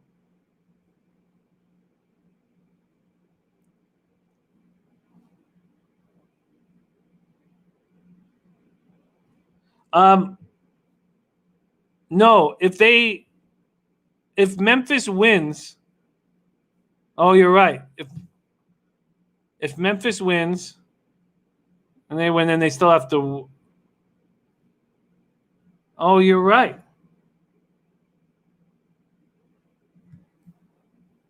You are absolutely right. Why isn't that in all of this? Okay, let's go to this race here. Good luck, everybody. Race 3 at Pimlico. And they are traveling 5 furlongs on the turf, and then we will break down this whole NBA card. We have the only drop for us was Frankie Tubbs on 4-5-7 to win in Pimlico race 3. 4-5-7 to win. Good luck, Frankie Tubbs. Frankie Tubbs, 4-5-7 win place at Pimlico.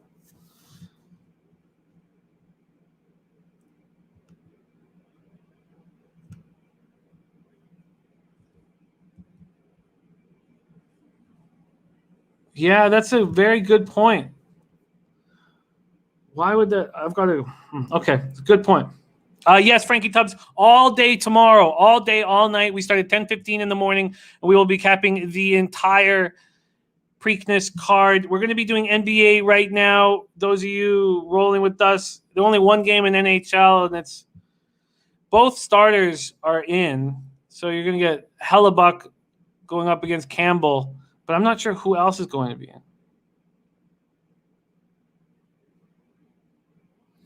Yeah, Frankie Tubbs, let's have ourselves a big day. Okay, we're still waiting right now for the – and there they go. There they go, little 5 furlong turf special. And this will be fun. We have the – I believe it's at the 9 Sizzling Hot with Luis Saez out of the Epler barn up there with the 7 Response Time. And Carrasco, no, that's the 12, excuse me. The 12, Discreet Dominique, and the 7 Response Time. That opening quarter, not that fast, 22-3, 22-1, but that's not that fast for a 5 furlong turf sprint. So you have to think the horses on front are going to be able to hold on. You have to think that 7 should be able to hold on here, Response Time. If you have your money on 7, you'd be comfortable here, especially seeing that 22.34. The 12 trying to make a run. So is the 14, Eye of the Needle. But who lets a horse walk that? And the 8 trying to catch him at the wire. Won't do it. What a mistake. Who lets a horse run a 22.34 opening quarter in a 5 furlong turf sprint? Okay. Let's go. Cavaliers, Washington Wizards. The Wizards open up at -9. Now they're at -8. So a 1-point move towards the Cavs. This total opened up at 227. It's now at 228.5. Is that right? It's gone up 1.5 at Pinnacle. Cavs 22-48, 9-25 on the road. Wizards 32-38, 17-17 at home. Capital One Arena in Washington, D.C. The Caps are 1 win, 4 losses over their past 5. They stopped their 11-game losing streak on Wednesday in a 102-94 win over the Celtics. Over their past 5, their pace has been 22nd in the NBA, 97.90 possessions a game. The give me my money play of the day is Nato. Nato over 11.5 points, averaging 15.5 in 2 games versus Cleveland. With Beal out, should get more opportunities and more minutes. I think that makes a ton of sense, Tron. We got the give me my money play of the day from Tron Hopkins, who got unlucky with a knee injury last night on Domantas Sabonis. Yes, Beal is out for sure. Wizards are 2-3 over their past 5. Their pace is second in the NBA, 106.27 possessions a game over that span. So Kevin Love goes for 30 and 14. Colin Sexton goes for 28 in that win over the Celtics. Darius Garland misses 7th straight game with a sprained ankle, and he's listed as questionable to go tonight, so he could possibly be in the lineup. Chetty Osman, questionable with an ankle injury, and Lamar Stevens, Hartenstein, Nance Jr., Dellavedova, Taurean Prince, Windler, all done for the season. Wizards are coming off 2 straight tight losses at Atlanta on Monday and Wednesday without the services of Bradley Beal, who will be unavailable tonight. Russell Westbrook scored 34 points to shot 15 assists, but it wasn't enough to prevent another very tight loss. The last 5 defeats have come by a total of 10 points. They've come by a total of 10 points. Feels like the Wizards could take out a little aggression here. Daily Sam says Osman can go off like Holiday did last night for the Pacers. Can he when he's dealing with his ankle injury? I don't know. Nate Dogg says anything for race 4. I have not capped other than the Black Eyed Susan this card, so I'm just kind of rolling with the punches that other cappers are dropping. So I love the Teron Hopkins give me my money play of the day. NATO over 11.5 points. That makes a ton of sense to me. Other than that, do the Wizards take out some aggression on this Cavs team that's probably feeling good about themselves? Does Kevin Love have another big game with this no-show all year long? Polo this, Kevin Love threes and a win at plus 750. Put $50 on it. That's a nice number you're getting. You know, the Wizards just need a win. All right, let's move on to 8 p.m. Eastern. Denver Nuggets 46-24, 21-13 on the road at Detroit Pistons, 20-50, 13-21 at home. We're at Little Caesars Arena in Detroit, Michigan. We have the Denver Nuggets opening up as 10-point favorites at Pinnacle. They're now 8.5-point favorites. This total's opened up at 218, and we've seen 2 points drop to 216.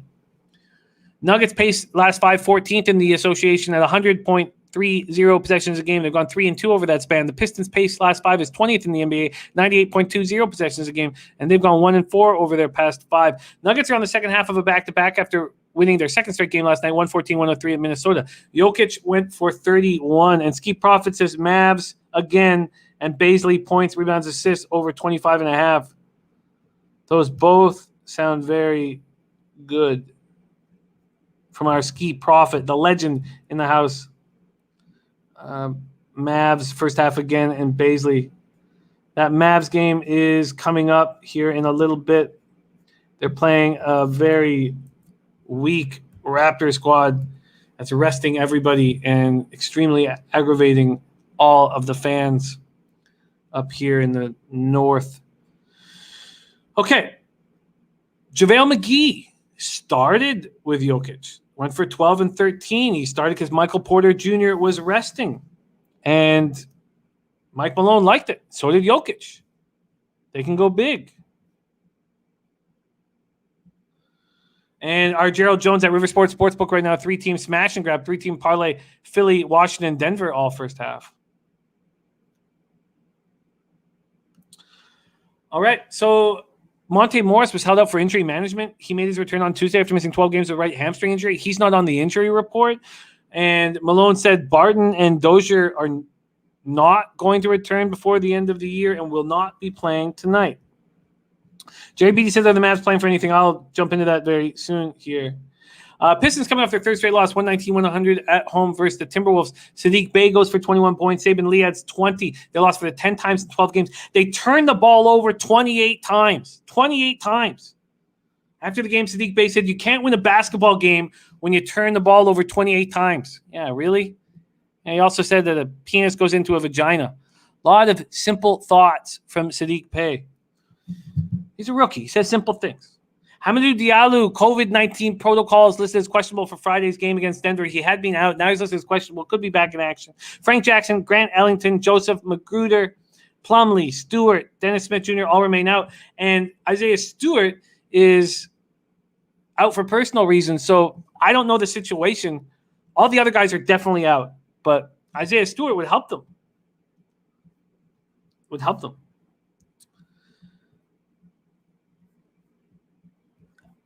Are the Nuggets going to go hard against the Pistons? Could be a similar thing like that Raptors-Bulls game last night where the Bulls destroyed the first half but just squeaked out the victory because they take it light. Polo this, Polo that says basically 6 games tonight with double-digit faves. Terrible era of the NBA. It has been a not a fun gambling season, at least for me. All right, so we have spectacular NBA cappers in the chat. And I have made no additions at this spot, but I think I'm going to tail the give me my money play of the day. So Denver first half then would be the move. Now, the only thing is that, and this first half opened up at 4.5. It's still at 4.5 in most books. Some have moved to 5. The only thing that concerns me is that there was a chance that Jokic didn't play the last game. He's banged up. What if he's a late? What if Michael Porter's in and Jokic gets his first game off here? That's the only thing that scares me. And that because of that, I would wait before I make a first half move. And if the line moves too far in the Nuggets direction, so be it, and I won't move on it. Anti-Mesnari says on Denver first half all day. DC for the Black-Eyed Susan, I'm using the 1 Army Wife at 8-1, the 9 Adventuring at 4-1, and the 10 Beautiful Gift Baffert Swords at 9-5 in an Exacta box, and I'm making doubles to Concert Tour. Okay, then we have 8 p.m. Eastern, the Orlando Magic at Philadelphia 76ers, and we have arrived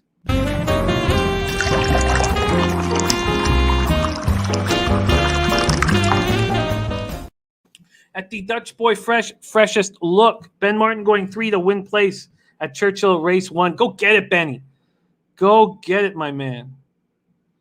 Magic 21-49, 10-24 on the road at the Sixers, 47-23, 27-7 at home. The freshest look is the Sixers first quarter minus 4.5. We're at Wells Fargo Center in Philadelphia, Pennsylvania. Magic are playing poor. 5 straight losses. During that time, they're 8th in pace at 101.80 possessions a game. Sixers are 3-2 over their past 5, 27th in pace at 97.20 possessions a game. Both teams are on the second half of a back-to-back. The Magic are on the second half of back-to-back after suffering a 116-93 loss at Atlanta last night. R.J. Hampton led the Magic with 15 points. Orlando is now 10-24 on the road. Mo Bamba missed the second straight game with an illness. Okeke, Porter Jr., Ross, Carter, Williams, and Ennis are all done for the year. The Sixers lost their second straight game last night, 106-94 at the Heat. Tobias Harris scored 21. Shake Milton goes for 12. Danny Green, 11. And they could have wrapped up the East number 1 seed with a win. Joel Embiid, dealing with a flu early in the week, got 6 points, 3 of 9 shooting. They were out-rebounded 47-30, so you know that Embiid was sick. Philadelphia goes home for its final 2 games of the year. So they're both against Orlando, and they just need to win 1. And they lock in the number 1 seed. And that scares me enough to not be certain who's going to be in the lineup tonight. Thibault's the only one on the injury report. He's listed as questionable, swelling in his left hand. But I'm going to wait before I jump on this look from our Dutch boy Fresh. Glenn Elliott Man says, no worries, he's out tonight, but may play Sunday. If he's out tonight, I still like the look. I just want a better line. All right. Much love, Daily Sam. Thank you so much for rolling with us, my guy. We move on to 8 p.m. Eastern, Utah Jazz at Oklahoma, and we get to our Ski Profit spot. Where did I copy and paste it? Oh, over the Mavericks game. Ski Profit is on Baisley, points, rebounds, and assists over 25.5. Let's talk about this Jazz Thunder spot. Utah opening up a 7-point favorite. Oh, that's first half, of course, 7-point favorites. Come on. Is it Thunder? Jeez, why I say that out loud? Utah opening up as 14.5-point favorites. That's where they stand right now. There's total opening up at 221.5. You can now get it at either 221 or 220.5. Oh, you're talking about Beal. Man, talking about Beal. I do not think Beal will be in the lineup at all. Before the playoffs start. Jazz are 50-20, 19-15 on the road. Thunder 21-49, 9-25 at home. We're at Chesapeake Energy Arena in Oklahoma City, Oklahoma. Jazz are 3-2 over their past 5, 19th in pace. 19th in pace. Frankie Tubbs making moves over at Gulfstream Park. Go get it, Frankie. Thunder 0-5 over their past 5. They're 7th in pace at 101.90 possessions a game over that span. Jazz are coming off 105.98 loss at home to the Blazers on Wednesday. Clarkson goes for 29. Gobert 15-20. Gobert goes for 20 rebounds. Dutch boy freshest look was Gobert over 13.5 rebounds at a plus price. And that cashed very easily. They're just one game up on the Suns for first in the West. And as Ibaka played in his first game in 41 games, had a bad right ankle sprain. And Mike Conley is questionable, but I don't really expect him. Donovan Mitchell will be out for the rest of the season, as you guys know. Oklahoma City coming off their 8th straight loss, 122-106 at Sacramento on Tuesday. They've lost 4 straight by double digits. Kendrick Williams goes for 20. Baisley, 18 for the Thunder. Moses Brown added 10-13. They've lost 8 straight, 22-23. Theo Maledon did not play because of plantar fasciitis in his left foot. Ty Jerome left calf strain, and Lou Dort, right knee, patellar tendonitis were held out. Ty Jerome is questionable. The others are out. Bleds W like in that under 221.5. That makes a ton of sense, doesn't it? Just makes a ton of sense. Bleds, it makes a ton of sense. I'm going to run with you on that under. Big blowout. Play some defense and just let go. All right, we get to Raptors, Mavericks, and another look from our Ski Profit. Mavs first half. He catched us very easily in the Mavs last game. There's Gas Station Sushi in the house. Gas, man, Gas been going through some very tough times with the fam, and so nice just to see your name in print. And we love you so much. Sending as much positive energy to your family right now as you go through these tough times. And man, so please, everybody send as much light and strength and love to the Gas Station Sushi family. And God, it's just very nice to see your name written there. We love you so much, Gas. All right, here we go. Raptors, Mavericks.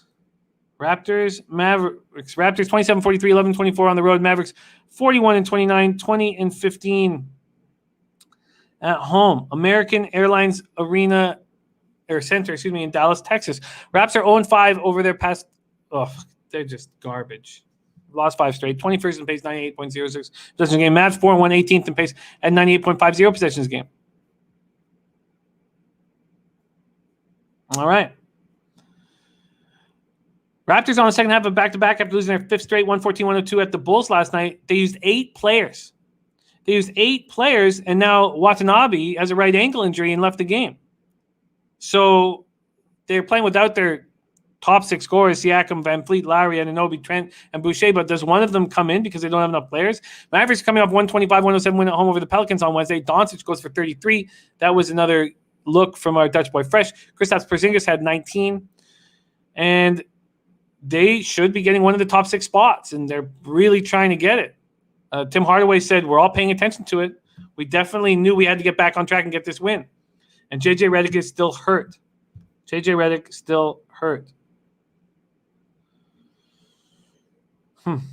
All right, so Mavs first half is the look from our Ski Profit. We have 9 minutes until the Big Babano and C-Mac show. And that first half for Dallas is at 8.5. It's a lot of points, but I get it. There's Acacia giggling. All right, now we go to Clippers, Houston Rockets. Clippers just turn it on whenever they please. With everything that's gone on in the Western Conference, I'm surprised that they are unable to get that first seed when they haven't been dealing with injuries. They're going up against the Rockets tonight in the second half of back-to-back, and you can imagine that there's going to be players resting. They open at -12. They're now at 10.5. This total at 226.5. They won at Charlotte 113-90 last night very easily. They were down at the half. Still win by 23. Paul George goes for 20 and 10. Reggie Jackson looking so good off the bench. Kawhi goes for 16 and 9. They're 1 game ahead of Denver with 2 games remaining, and they just keep dominating from three-point land. Another 21-45 game. Ibaka could return from injury tonight, but will Kawhi and George sit? Glenn Elliott Man says Rockets overs 6 in a row. Rockets coming off their 7th straight loss, 124-122 Wednesday night. The Lakers, Olnick and Brooks scored 24 each. Kenyon Martin goes for 20. They've lost 7 straight and 44-49. And I want to see who's resting and then make decisions then. What I would prefer to have happen is both George and Kawhi rest, number drop significantly, and then move on the Clippers. So let's write that down here.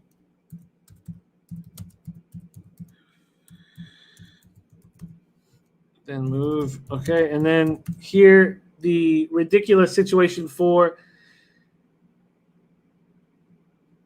this injury report is just ludicrous for the Rockets. They're still having a tough time fielding enough players.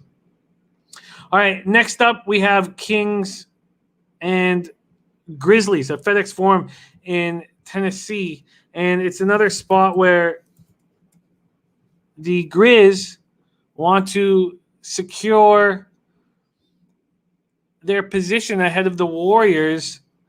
So these teams met last night, a 116-110 victory for the Grizz. Dylan Brooks goes for 30.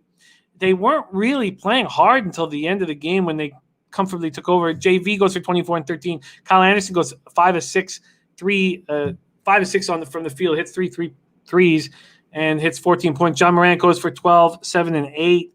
So if the Warriors enter with a 1-game lead, it's still everything will be on the line Sunday because the Grizzlies have the tiebreaker. And for the Kings, Justin James goes for 31 points, leads the Kings. They're eliminated. Maytu goes for 17 points. Let's go quickly to the injury report here and see what we are dealing with for Sacramento, because it is confusing to say the least. And there's a ton of players out, but they're playing hard. That's the one thing that's still happening with the Sacramento Kings. Puzzler said Sac tried hard last night. That's it. It's over now. Daily Sam says Memphis 100%. I had Kings last night, but tonight's all Memphis. Discount from last night. You're probably right. Let's just go over, because they played last night, if there's any changes to this injury report. For Sacramento, no changes. Going to be no Holmes, no Bagley, no Harrison Barnes, and De'Aaron Fox was out last night. It'd be a shock to see him in tonight because of COVID protocols. And Halliburton is done for the year. And for Memphis, who want to put pressure, they still just have Grayson Allen out. So, interesting look.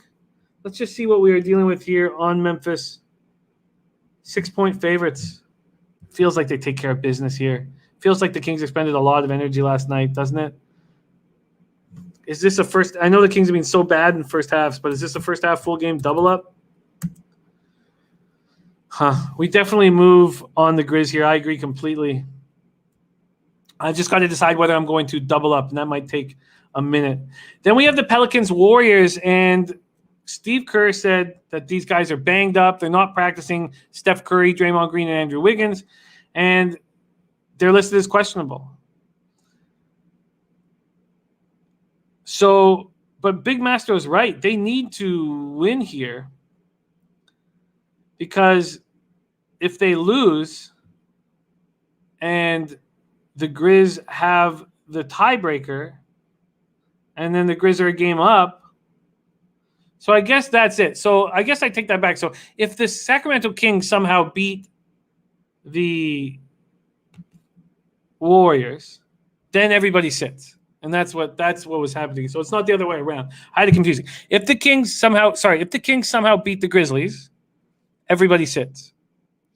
If not, maybe they play. Czar says Memphis has to win. They do. All right. That's the Warriors spot. Pelicans coming out of a second straight loss, 125-107 at Dallas on Wednesday. Pelicans were eliminated from the postseason. Alonzo Ball scratched right thumb injury. Williams is out. Ingram's out. Steven Adams out. They're playing with very little here. But the Golden State Warriors are just 2-point favorites right now, which is pretty wild. Very, very wild. So there are a lot of moving parts in this game. But you're right. If they want that spot, if the Warriors want that spot, if that spot's important to them, then they need to win tonight. All right, let's review NBA here quickly. And let's go. I'm going to move on the Give Me My Money play of the day, NATO over 11.5 points. That's Teron Hopkins' play of the day. I like it.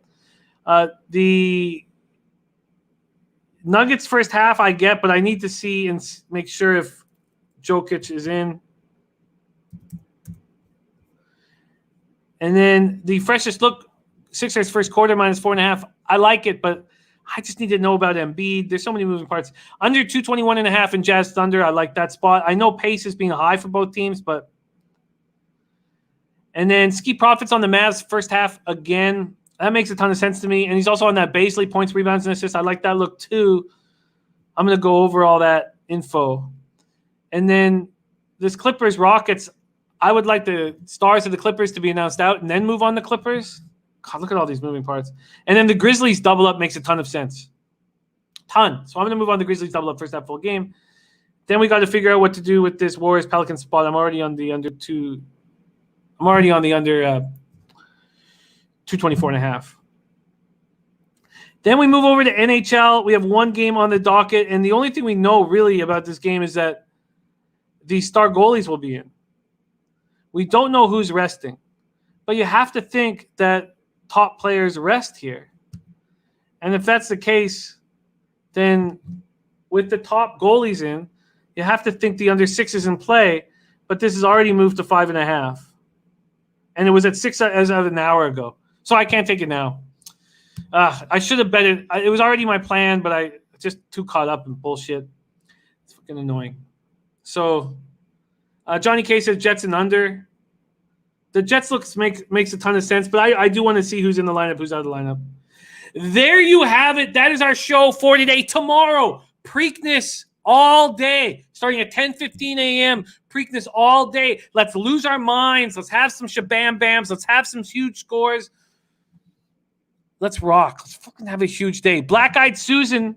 I'm a 1-9-10 exacta box. 1-9-10 exacta box for Black Eyed Susan, and I'll be doing the Black Eyed Susan double to the Preakness to concert tour. 1-9-10 to concert tour.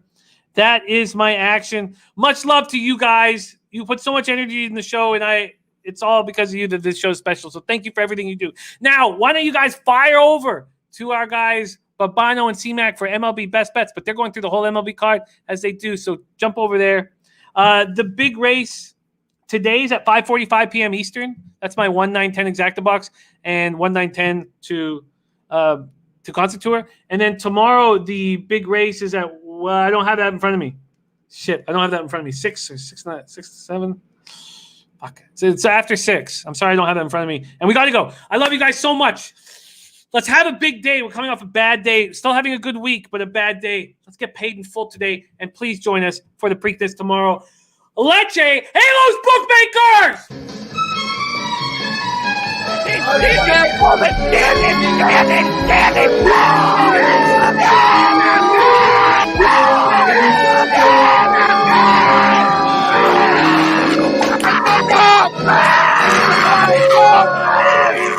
Where's the bang bang, Preston? Come on. I can't breathe.